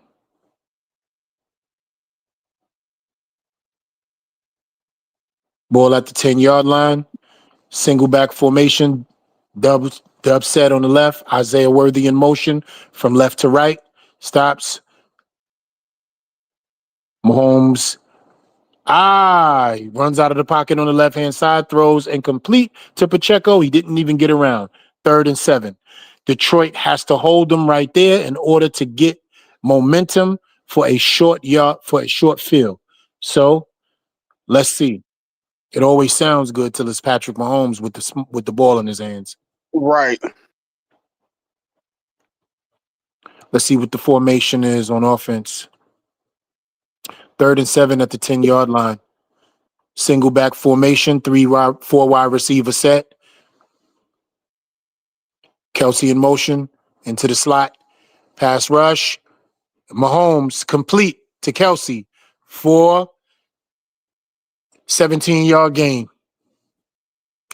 1st and 10. He's cruising, man. He got that cruise look in his eyes. I've seen it so many times. He's cruising now.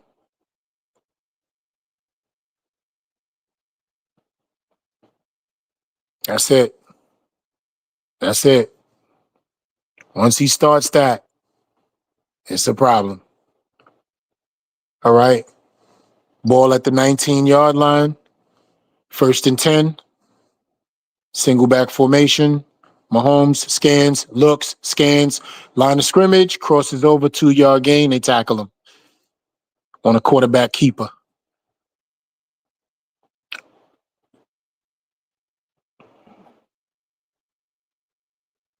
Chris Jones being worked on over on the sideline. Looking like somebody took his baby food.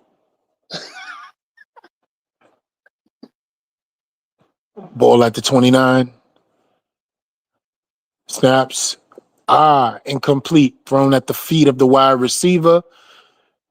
Pressure coming up the middle on Mahomes. He rushed that throw. Right. 3rd and 8. I do have a question for you when we get on the break. No problem.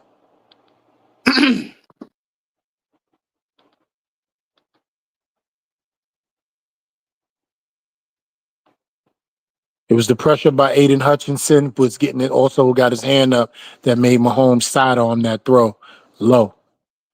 3rd and 8. The Chiefs are 1 and 4 on 3rd down conversions, and they're averaging 9.3 yards per conversion. So we'll see what they got going on here. Triple wide receiver set. Hollywood Brown in motion into the slot. The ball is snapped. Patrick Mahomes surveys. He breaks contain, comes up the field, does not get it. Gain of 5 yards. Stop short of the 1st down by 3 yards. It'll be a 4th and 2 or 4th and 3, and the Chiefs will have to kick.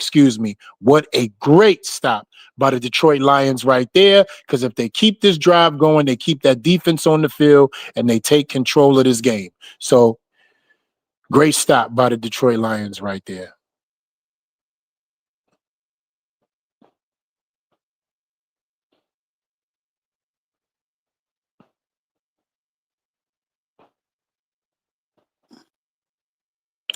Punt is away.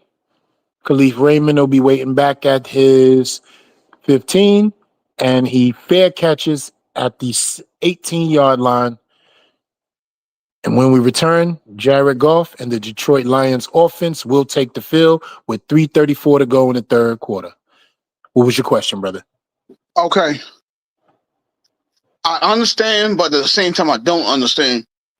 When the quarterback takes off and he still runs and he slides, and the defensive guy jumps over, hits him, but not so hard, or trying to overshoot him, but his feet touch him, Why is that still a foul or a penalty?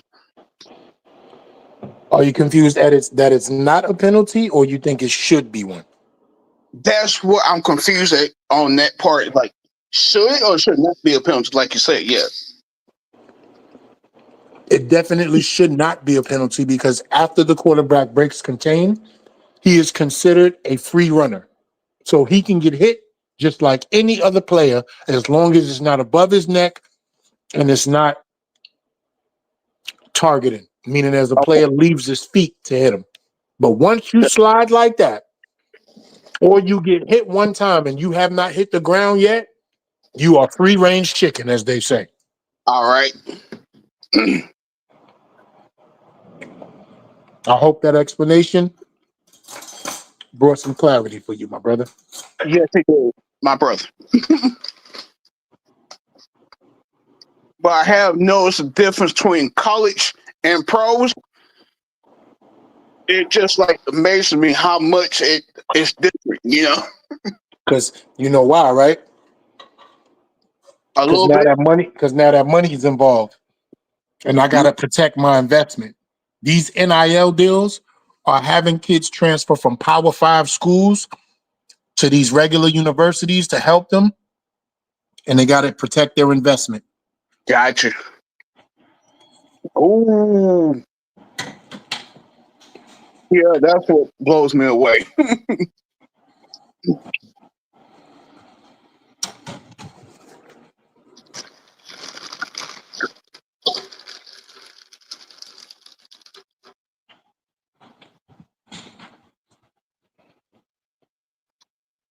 Real quick, let's update the injury situation on Chris Jones.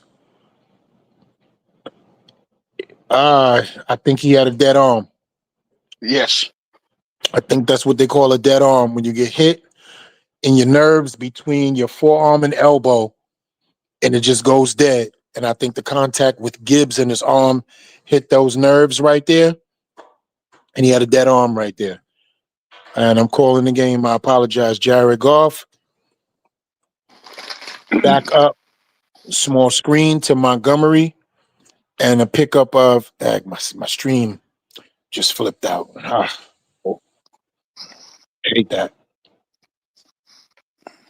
So I didn't see how many yards he gained because of the stream loading. It's because it's raining really crazy up here in New York, man. So it's affecting everything. Okay. They're at the 39-yard line. Single back formation. Jared Goff pass over to Ron St. Brown. Okay. Gain of 12.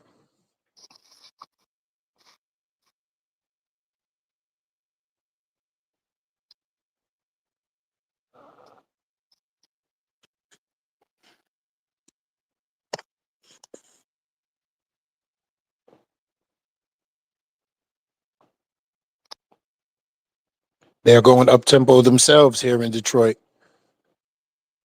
trying to keep the Chiefs defense off guard.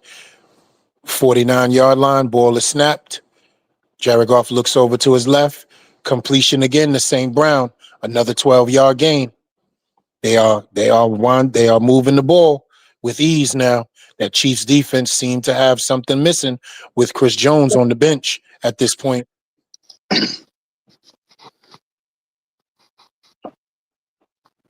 Just to let you know, the route that anybody doesn't know, wide receiver routes, the route that St. Brown ran was called a dig route, post dig.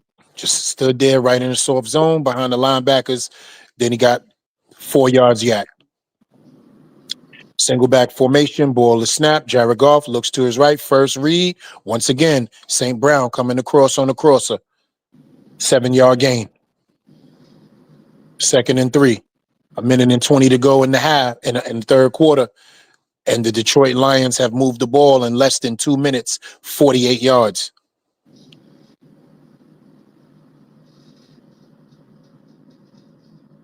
Chris Jones is back on the field.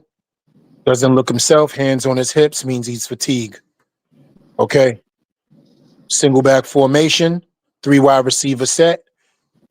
Man in motion. That will be Williams. Comes around, pitch play, first down, pick up a 4 yards. 1st and 10.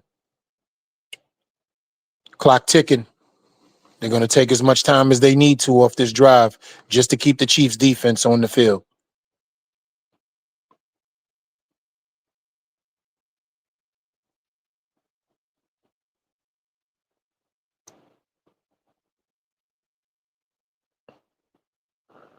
Let's get into the defensive side of the football.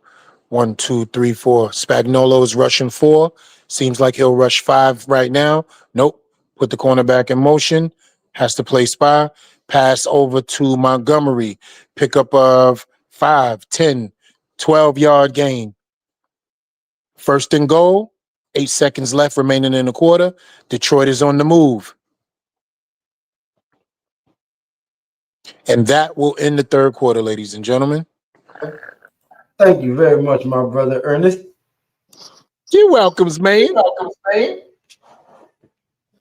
Electro man.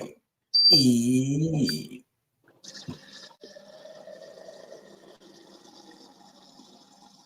know, that was my first time ever calling a game.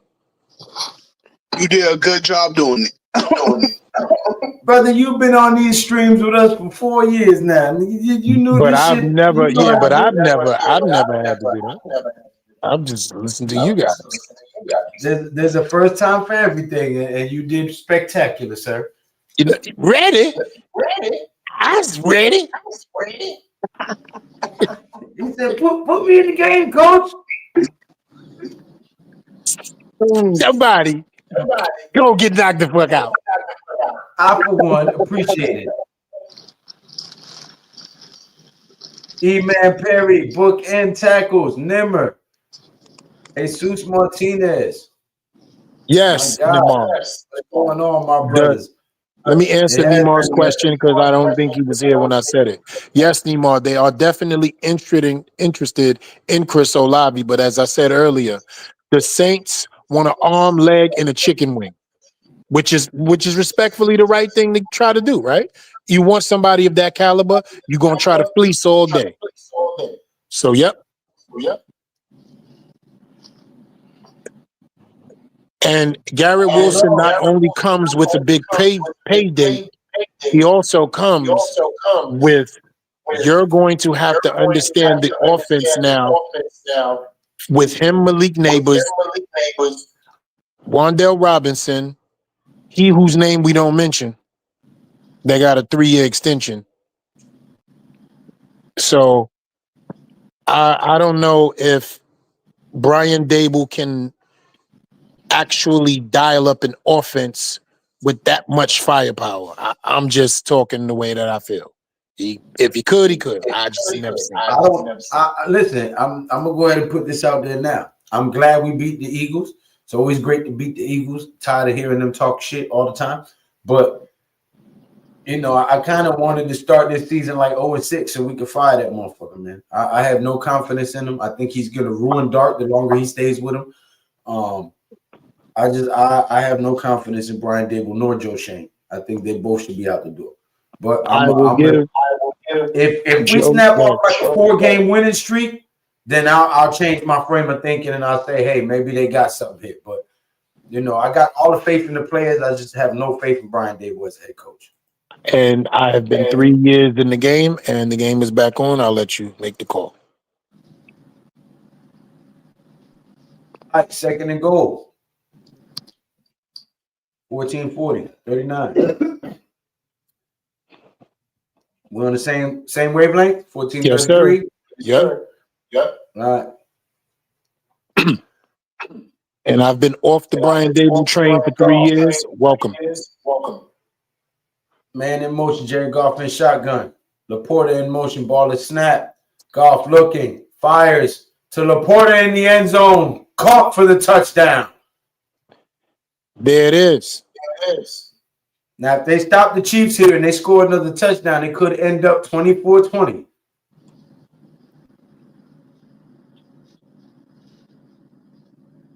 First of all, what a catch by Laporta. We're not giving it enough credit for him to be the size that he is, pause, and to be able to have that fleet of foot to get his feet down with a Agility, defender yeah. underneath him. Hell of a catch. Hell of a The catch. agility and the awareness of where he was at. Right. That's what I'm saying. Hell of a catch to get his feet down, and it was one-handed. Now let's get this kick in there. Let's go. All right. 17-20 to start the fourth quarter. 14-14 remaining on the clock. Now, can Detroit's defense actually show up for this series? Is the question. Can they defense act like they got a pick?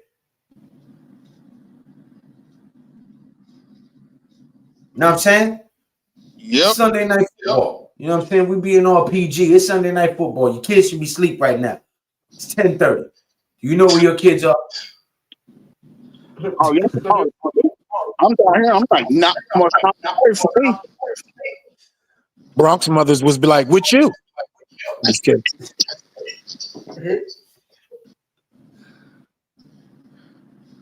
See, most Bronx mothers don't know where their kids at. That's a fact. As a matter of fact, the commercial reminded them to go get their kids. Oh shit, I left my kid. Listen, the Bronx in the 80s is the reason that they needed commercials like that. Absolutely. It reminded mothers that they had school tomorrow. Children are. Reminded mothers they had kids. That's a fact. Oh, God. So you don't know nothing about that commercial, do you, Mr. Jones? Yeah. Oh, you know about that commercial. My favorite new outfit. Because it was a PSA in the hood. No matter what was going on, he's coming out. It's 10 o'clock. Do you know where your children are? Now, it was a lot of things that you had to read in between the lines when you was our age. Because if you was outside at that time, it was something that you was doing that you wasn't supposed to. That's back when TV had a time limit. That's a fact. And you used to They see would play the red, national green, anthem. black, and You blue would see lines. the colors, and then it would, Yeah. Yo, and that was, I think, if I'm not mistaken, didn't TV end at midnight? Yep. TV ended at midnight, and you would just hear because you couldn't watch no more TV. Yes. You know how many times that shit put somebody to sleep though? Tinnitus. Oh, can't count on one hand. You wake up like, damn, this shit been ringing all night. That's back when you had to call somebody like this. Yes, the dialer phone. Yo, let me tell you something. The dialer phone, right, was the best and worst invention. One, it took you 1,000,000 years to call, but I'm gonna tell you right now, you got that stress hang up out when you slam the phone on that V fork. What? When you was mad, slamming that phone on that V fork was a thing. That's when you really hung up on somebody. Yeah. Unless you was on your grandma's phone, then you got slapped for being rough with the phone. Don't be on the phone too long because she interrupted that by the operator. Would you like to interrupt the call? Hell yeah. And that's the recording. You have a phone call from hell yeah. Get off my goddamn phone. Oh. It's like, yes, ma'am. Yeah, that's a fact. Or she'll ask you something stupid because she know the answer. Are you on my phone? It just rang. I gotta go, Keisha. That's a fact. Because everybody knew Keisha.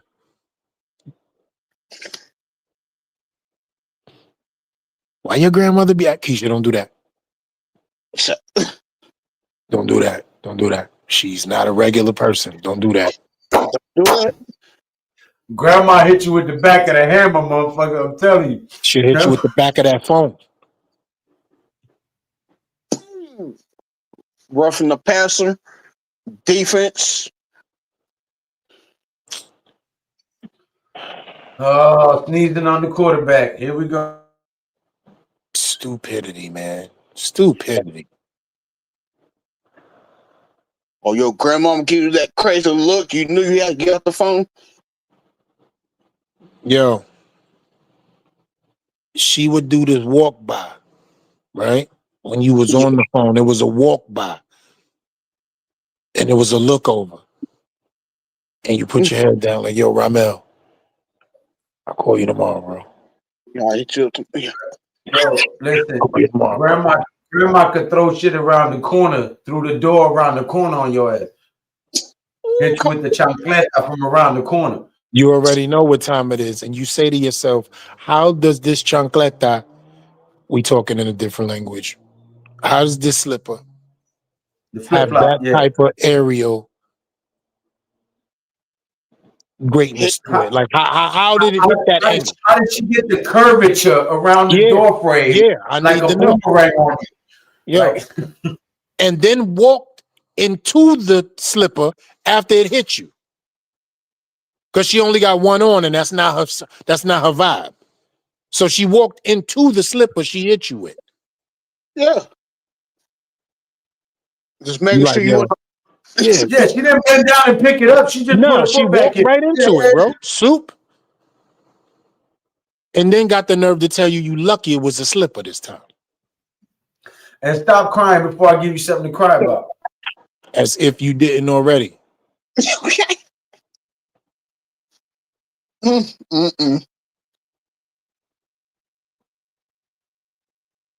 Grandmothers were different back in the 80s and the 90s, bro.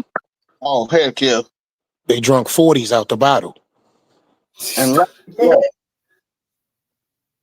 Yeah, your grandmother ain't get a glass. no, what's that? She's trying to drive up the field. Come on, Detroit. You got to clamp down if you want this win. The missed tackles ain't gonna help you. No, them little one-arm tackles ain't gonna do it at all.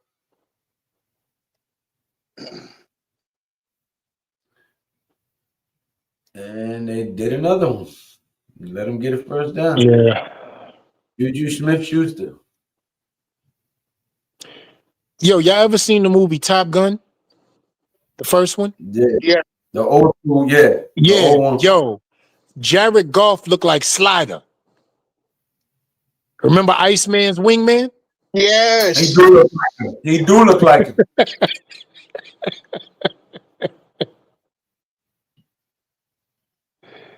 Ball is snap. Quick pass behind the line. And he'll pick up, man, about 8. Tough running for Smith.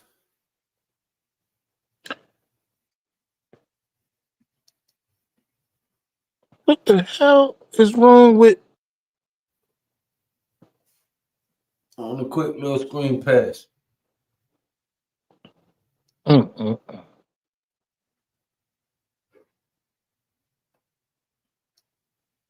Second and 2. Mahomes in the shotgun. Hand off to Pacheco. He'll fight forward down to the 8-yard line for the first down. First and goal. Pacheco run Puerto Rican? Let's just keep it real. Oh, 100%.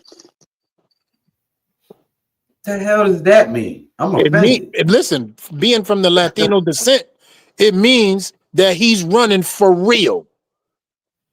Like he's not playing.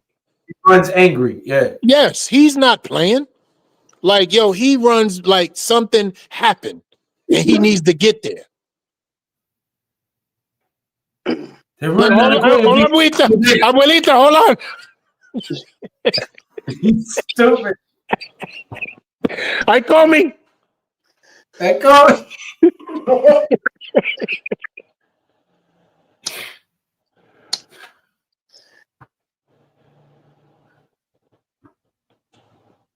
But if we must say this, he runs like the early Ahmad Bradshaw for the Giants. They look, their body frame, the way they run, that little side to side style is the same thing, man. And they ran angry.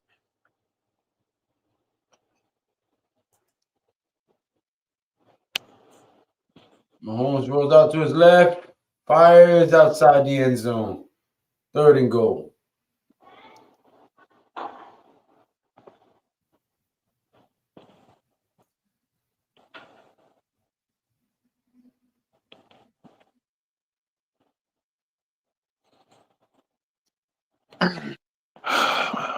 Am I the only one that punk ass got to work tomorrow? Nope. I got to work tomorrow too. You know, I got to work tomorrow. Don't Huh? want to. First of all, it's going to be raining. We don't use the word cats and dogs in New York. Okay. It's going to be raining. It's going to be raining human beings tomorrow. Like we going to see. Yep. Hollywood Brown. Chiefs 27-17. 9 minutes and 30 seconds remaining. Can we get 2 more scores? Can we get 2 more scores? Yeah, from Detroit. Something better give if they want to win this game. They need 2 scores to win. Yeah, they better do something. Possession game now. And a touchdown and a field goal just ties it. So they need 2 touchdowns. They need to make it 31-27. Are they bringing back the Monopoly games? Yo, where's that from, by the way? That little thing that they do with the little, like, waving. Where'd they get that from? What is that? I have no idea. They just came up with that this year with the Cheese Nation. Yeah, but everybody does it, though. I see everybody do it. They put their hand, like, under their chin straps and, like, wave. Now, when we were younger, do you remember what that was, Lou, when you would put your hand under your chin strap and wave like that? What, this? Yeah. No.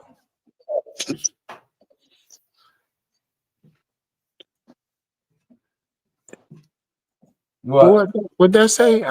I was reading the comments. I seen that McDonald's brought the Monopoly game back. Y'all saw that too, yes. Okay, so hold on. What was going on with McDonald's and Monopoly? You know they get the little stickers on the French fries and the sodas, and you try to collect the Monopolies. Oh, man. See, this is what I'm talking about. Why? Useless comment. No, why they doing it? These Gen Zs don't give a goddamn about Monopoly. You might as well just gave them a right. You might as well just put it on the app. People will go and spend money to try to get the things to try to win some money. You're right. I shouldn't have even asked a smart question to a dumb franchise.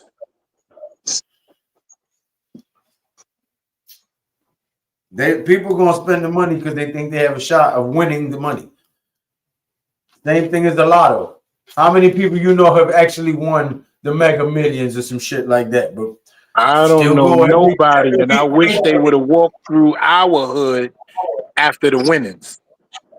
But they still walk through there every week faithfully and drop a certain amount on numbers and lotto tickets.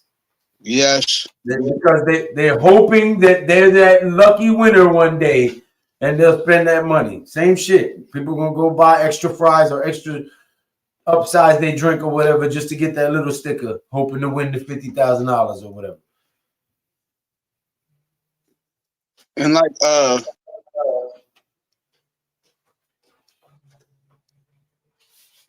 shit, around the world trip. The world is fucked up. Who wants to go around the world right now? You're crazy. About 9 wars. I'm good. I don't want to get caught up in no shit.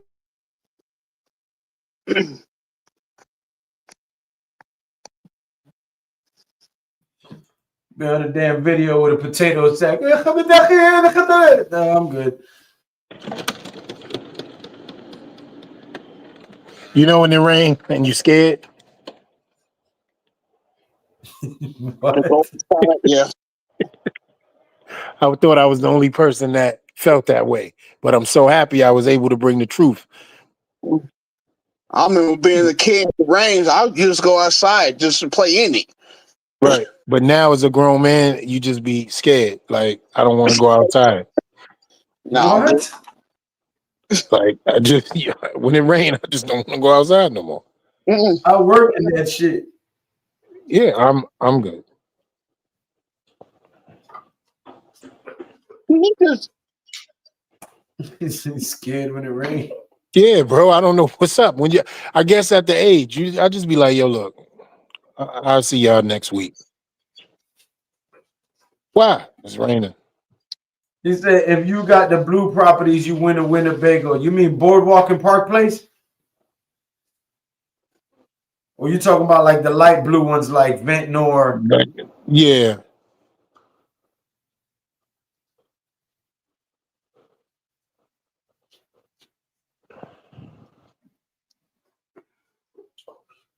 I don't understand what they're doing right now. You're trying to establish the run right now when you need to go down the field and score quickly to get back in this game. Seeing what they just did to y'all on offense. What's up with them right now? that's a $1 million question. Yeah, they bugging. Detroit is bugging. This is I didn't seen this movie before too. And this is why the faith leaves quick in Detroit. But it's not. It's worth.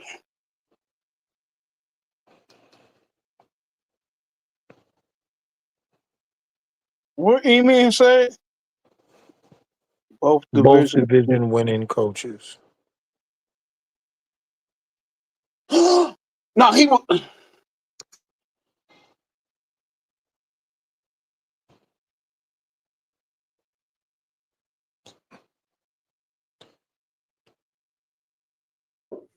Man, Detroit giving away this game now. Yeah, man. That's that whole offensive series was disrespectful.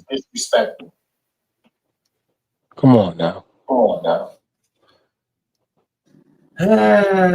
Scripted. Yeah. Yeah. They came out with no fire on that series. A lazy run play and two bullshit pass plays and a taking a sack. Come on. Go nowhere fast. We've reached the climax. No more football. The shit scripted. They done messed up the sport I loved. Let's I see. hate. Oh, they called it down. They called it down.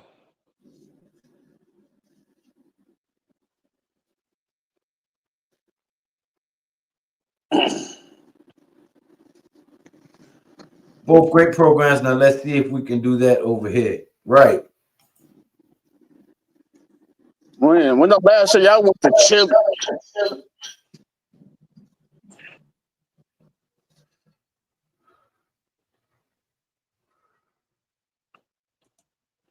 To Chili's? Yes. Never. Wait a minute. Go back to the last comment. Somebody said, Golf has a perfect passer rating this half. no, not that one. Somebody said something about 10. This one. Get the green properties. You get for me the most redundant prize since I work at this spot. $10,000 Lowe's shopping spree. For the Monopoly. He's still talking about the Monopoly. Oh man, I'm lost. I'm bugging. Golf has perfect passer rating. Oops, I spoke too soon. Yikes. What is he? 0 for 0? Perfect. Oh, damn. KC ball. Yeah, these comments must be 2 series back. Yeah.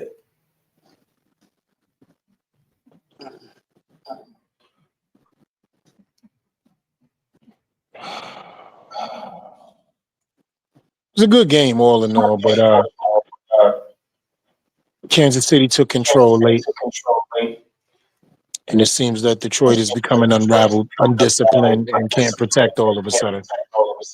As if you don't know what Steve Spagnuolo is going to do in the fourth quarter. Yeah, they fumbled the bag on this one. They gave the game away. It was well within. Oh, Now all the Chiefs is going to do is run the ball, run a couple of pass plays, get Mahomes out of the pocket, extend drives, kill the clock, and maybe kick for 3.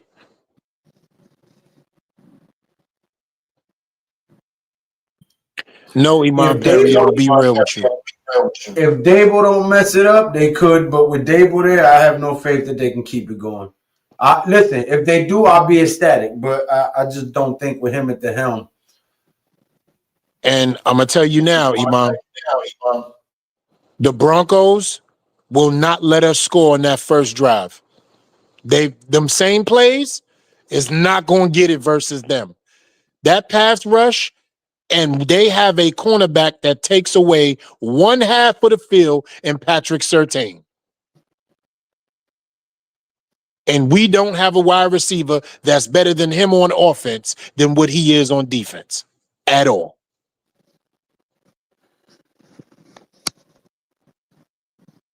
If Neighbors was there, it'd be different.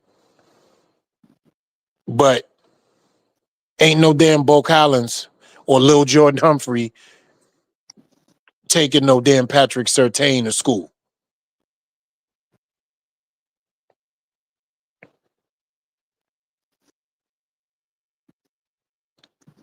And their front 7 is more than top 5. They about that action.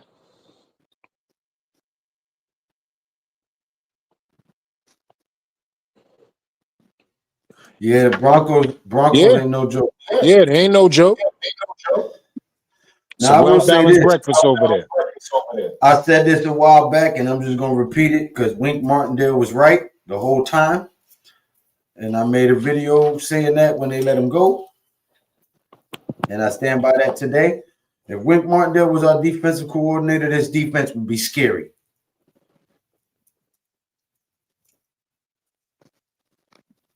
If Wink Martindale was our defensive coordinator right now, this defense would be scary.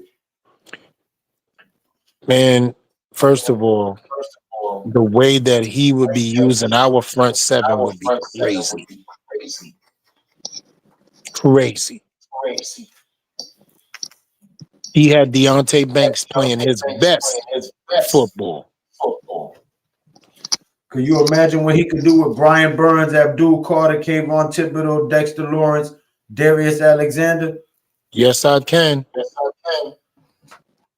I seen him win on the NFL level and leave us the first year and win a whole national championship right after that. And compose the number 1 defense in college that those 2 years that he's been there so far, them players is in the NFL now.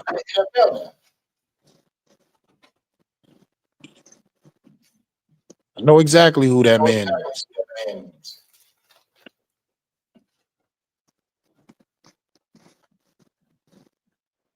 That man would have his defense balling the hell out right now. First of all that gashing in the run game would not be happening. And there'd be no standing 10 yards off the line on your receiver. Hell no. He pressing the ref.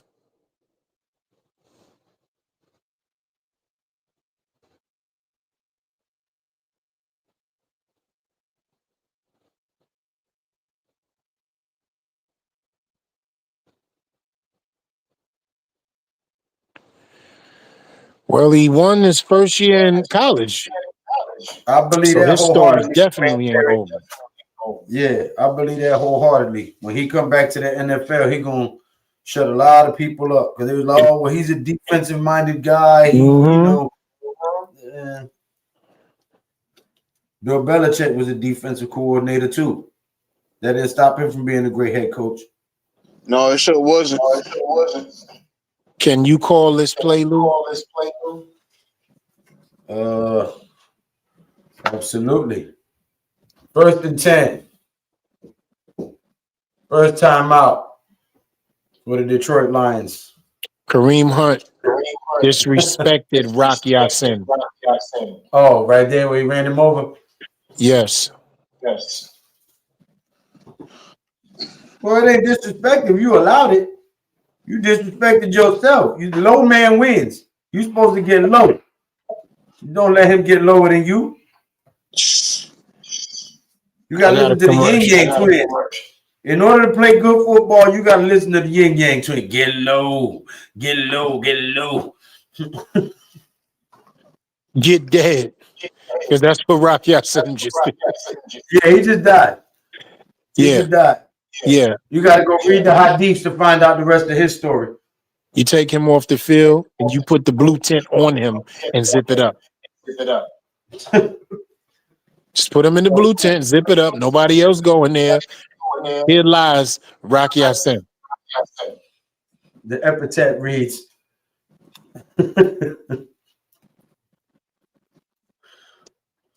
ran over by a semi-truck on the field. The date is 10/12/25 to 10/12/25. How you die the same day you born? Not only did they kill you, but they knocked you back to your birth date.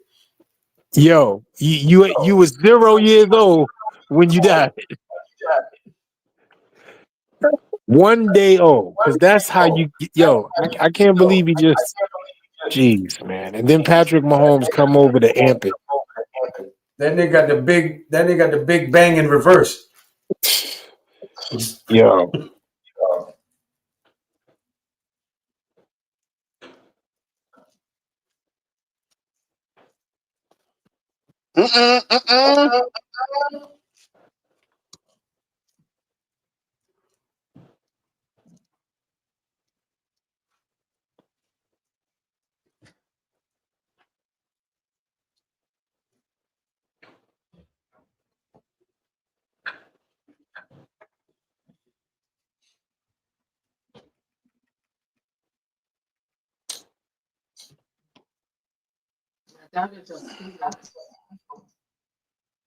Two trailer park, go around the outside. 22 of 25, 194 yards for Goff. 22 of 30, 257 yards for Patrick Mahomes. Ball is snapped, handoff to Pacheco. Will not get more than 1.5 yards. Oh, not Pacheco, excuse me, I'm sorry. Kareem Hunt. And Hunt left us, went somewhere else, then came back.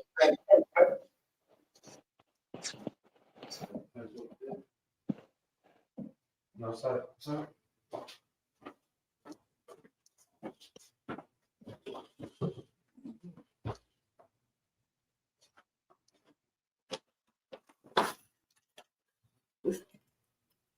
Y'all got an easy dub next week. Y'all play the Raiders. Outside. Oh, still raining? Raining all day tomorrow, too. Yo, it must be the whole Northeast coast.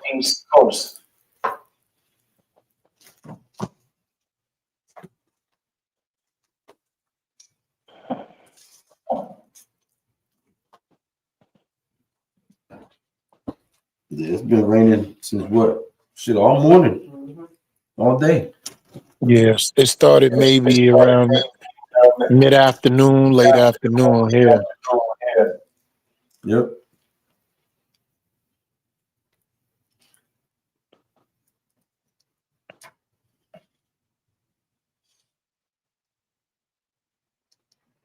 Three minutes and 14 seconds remaining in the game. 10-point lead. Chiefs have the ball. It's not looking good for Detroit.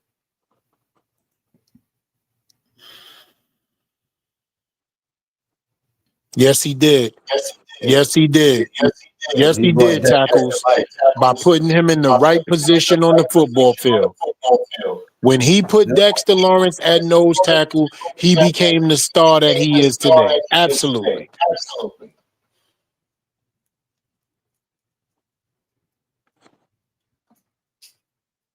We all knew that man was out of position. Pause. He wanted Dex when he was in Baltimore. Mm-hmm.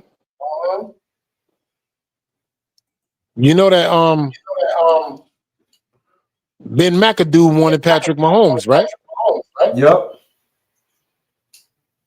That's why they fired him. First you bench Eli Manning, and now you want to replace our quarterback.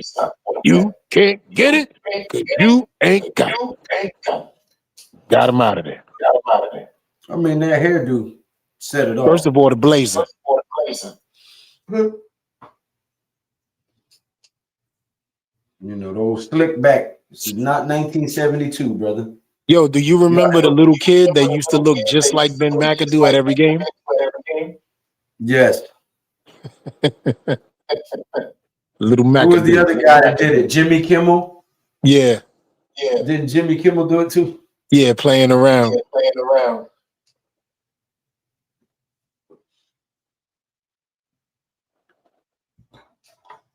Man.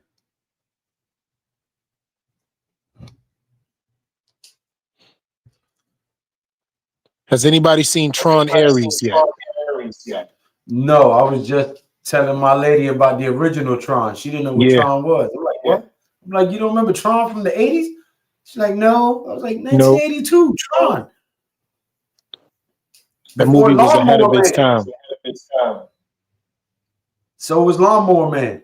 Yo, that video game was everything to me.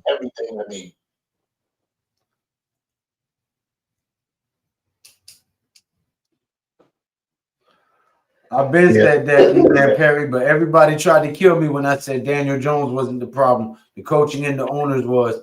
But look, proof is in the pudding. Daniel Jones over there balling.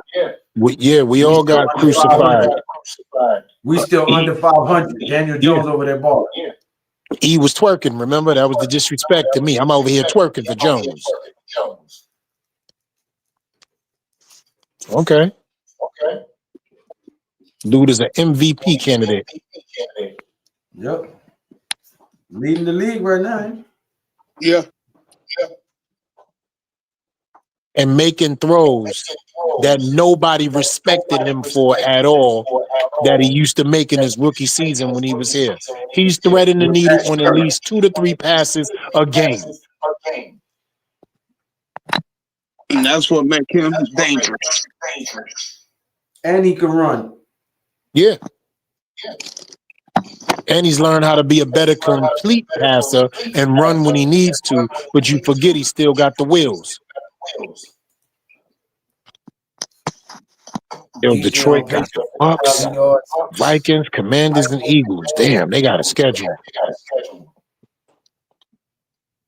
Yeah, Daniel Jones got a juggernaut offense over there, averaging 30 points a game. That's a fact. He processing. Yeah, he processed right the hell out of here to go somewhere where he was respected. And there go my 30. Where they not following him up the tunnel, talking about give that money back or whatever. Disrespected that man, made him a free safety in practice.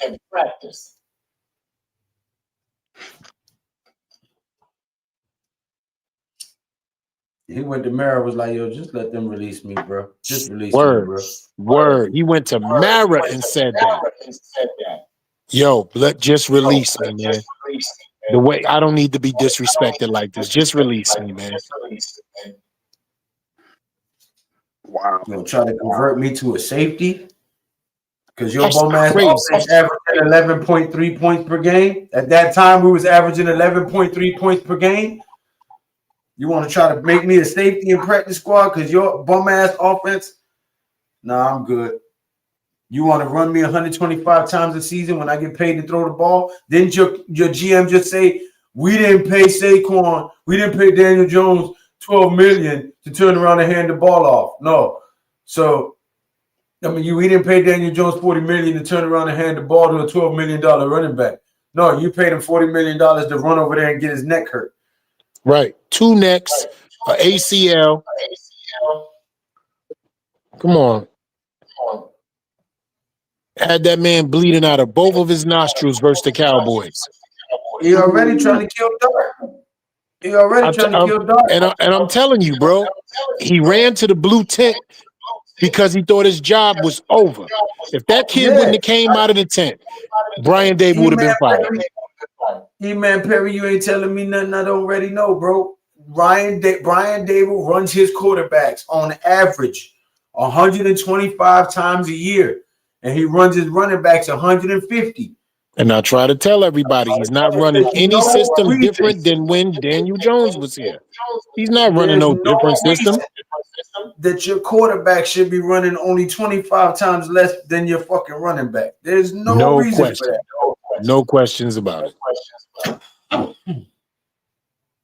That is a recipe for injuries every damn time.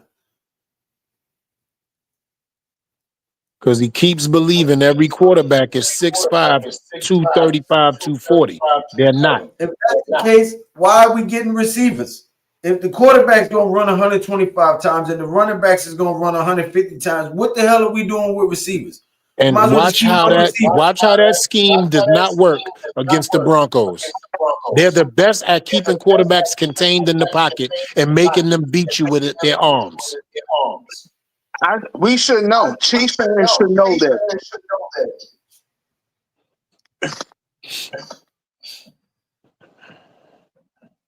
And what makes no man.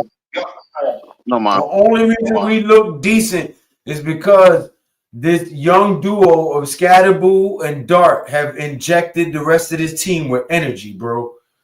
That shit is infectious and it's contagious. But once there's more film on him and the team figures out how to scheme that out. Exactly. And I know for a fact Sean Payton, which has always coached well-disciplined in teams that know what's going on, is going to have the film to look at to say, these guys play contain, you guys rush him and move him out of the pocket. Sean Payton's from the Giants family tree, bro. You know he know. Discipline. And he will have those guys coached up at home against a rookie quarterback. Let's go.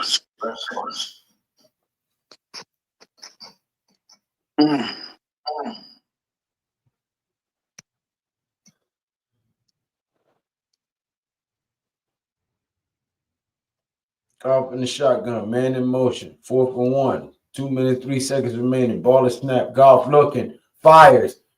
Incomplete for Williams at the 48. Turnover on down. Chiefs will get the ball back with 1:58 remaining. 2-minute warning. How far in Detroit territory are they?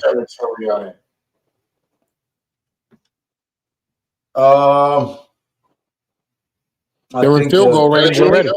Yeah, they're on the 30-something. Tell you right now, hold on.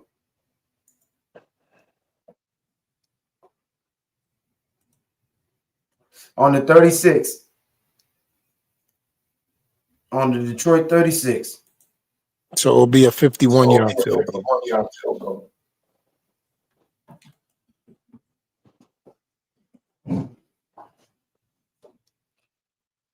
Oh, he'd definitely be impressive. I'm not saying nothing bad about him. I'm talking about the coach. He's gonna get him hurt. He's running too much already.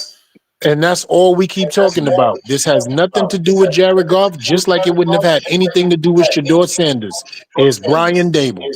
That's it. And we said that too. I said, listen, I'm scared if we do draft Sanders because Brian Dable won't know how to use him and he'll ruin him. We said that too. We said it too. We said Brian Dable's type of quarterback is Jalen Milroe.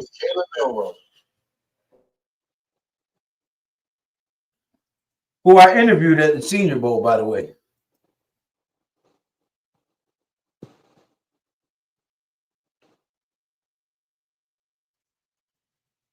By the time I got home and edited all that stuff, it's too late to put it out. Yeah, I lost a lot of great footage that day, but we'll talk about that another time. And Dart has already been to the blue tent 3 times this year. That's a fact. Hit my phone whenever, son. You act like you lost my number. You can call me, you know. That's true, Lou. How the hell you lose your footage? Nope, just footage that wasn't edited correctly and done with the right things wasn't done the right way. Hundreds and hundreds and hundreds of videos, man, just down the drain. A wasted trip. Oh, I wasn't wasted, brother. You was on the 30-yard line at the Senior Bowl in Mobile, Alabama. You made That's a some fact. great memories. It wasn't Absolutely. a wasted trip. And I got a chance to see my family. So absolutely. Listen, bro, in life, even our mistakes are a lesson. Everything. Lessons and blessings. Yes. Amen to that.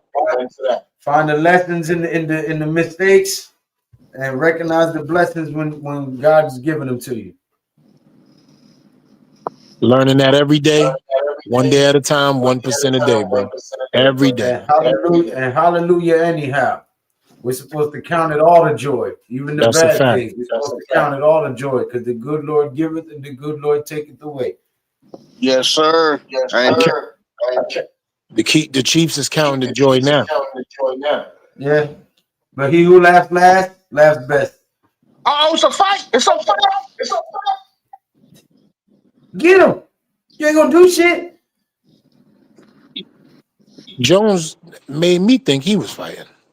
I turned into a 4th grader. You ain't gonna do shit.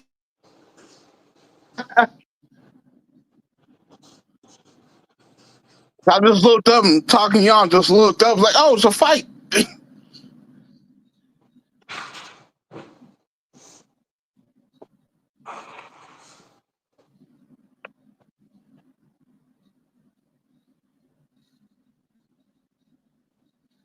But his contra blessings day for day, like you said, Lou.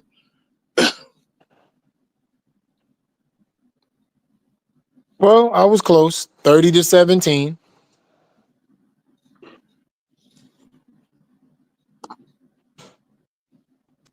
Yeah, they're supposed to be shaking hands at the end. They did get into a little scuffle.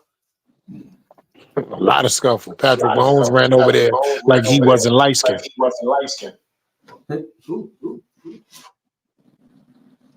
Oh, hold up. The hell they got to do with anything? A lot. Mind your business when you're that light skinned.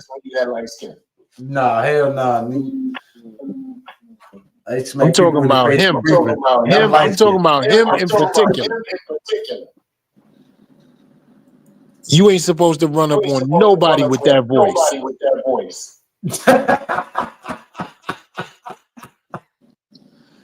Hello, man. Hey, listen, man. I don't appreciate you talking about me like that.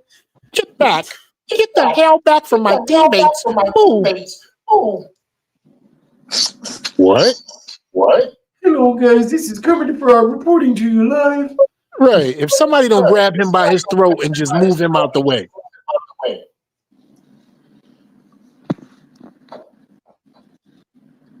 That's my teammate over there. Trials strengthen the faith. Peace and blessings, all. But it's time for me to hit the pillow. Good night, Mr. Book and Tackles.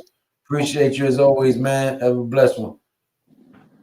Yo, Lou, thank you for the invite, my brother. This was more than fun. It was a blessing. And Mr. Jones, it was a pleasure to meet you, my brother. Salute to you. God bless you and your family as always. Jesus is Lord. I love you, brothers. Hey, hold up. Make sure you go subscribe to E The Chosen as well, man. All right, hold.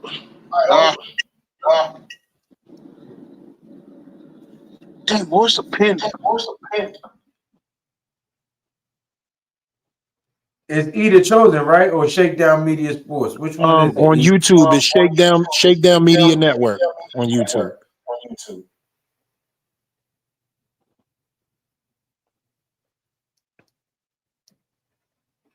Got some cool stuff coming out for you guys this week too, man. Trivia, You know what I mean? We're gonna have some fun. We're gonna get back into the fun of football. Football and fun, man. It's important.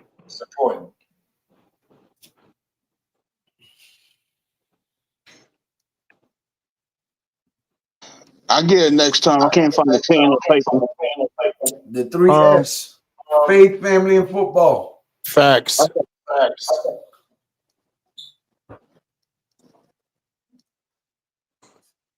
All right, fellas, y'all have a good week. You too, I brother. see one of your captains was telling me about next week. Say what? I said I see Captain is telling about next week. The Chiefs and Raiders.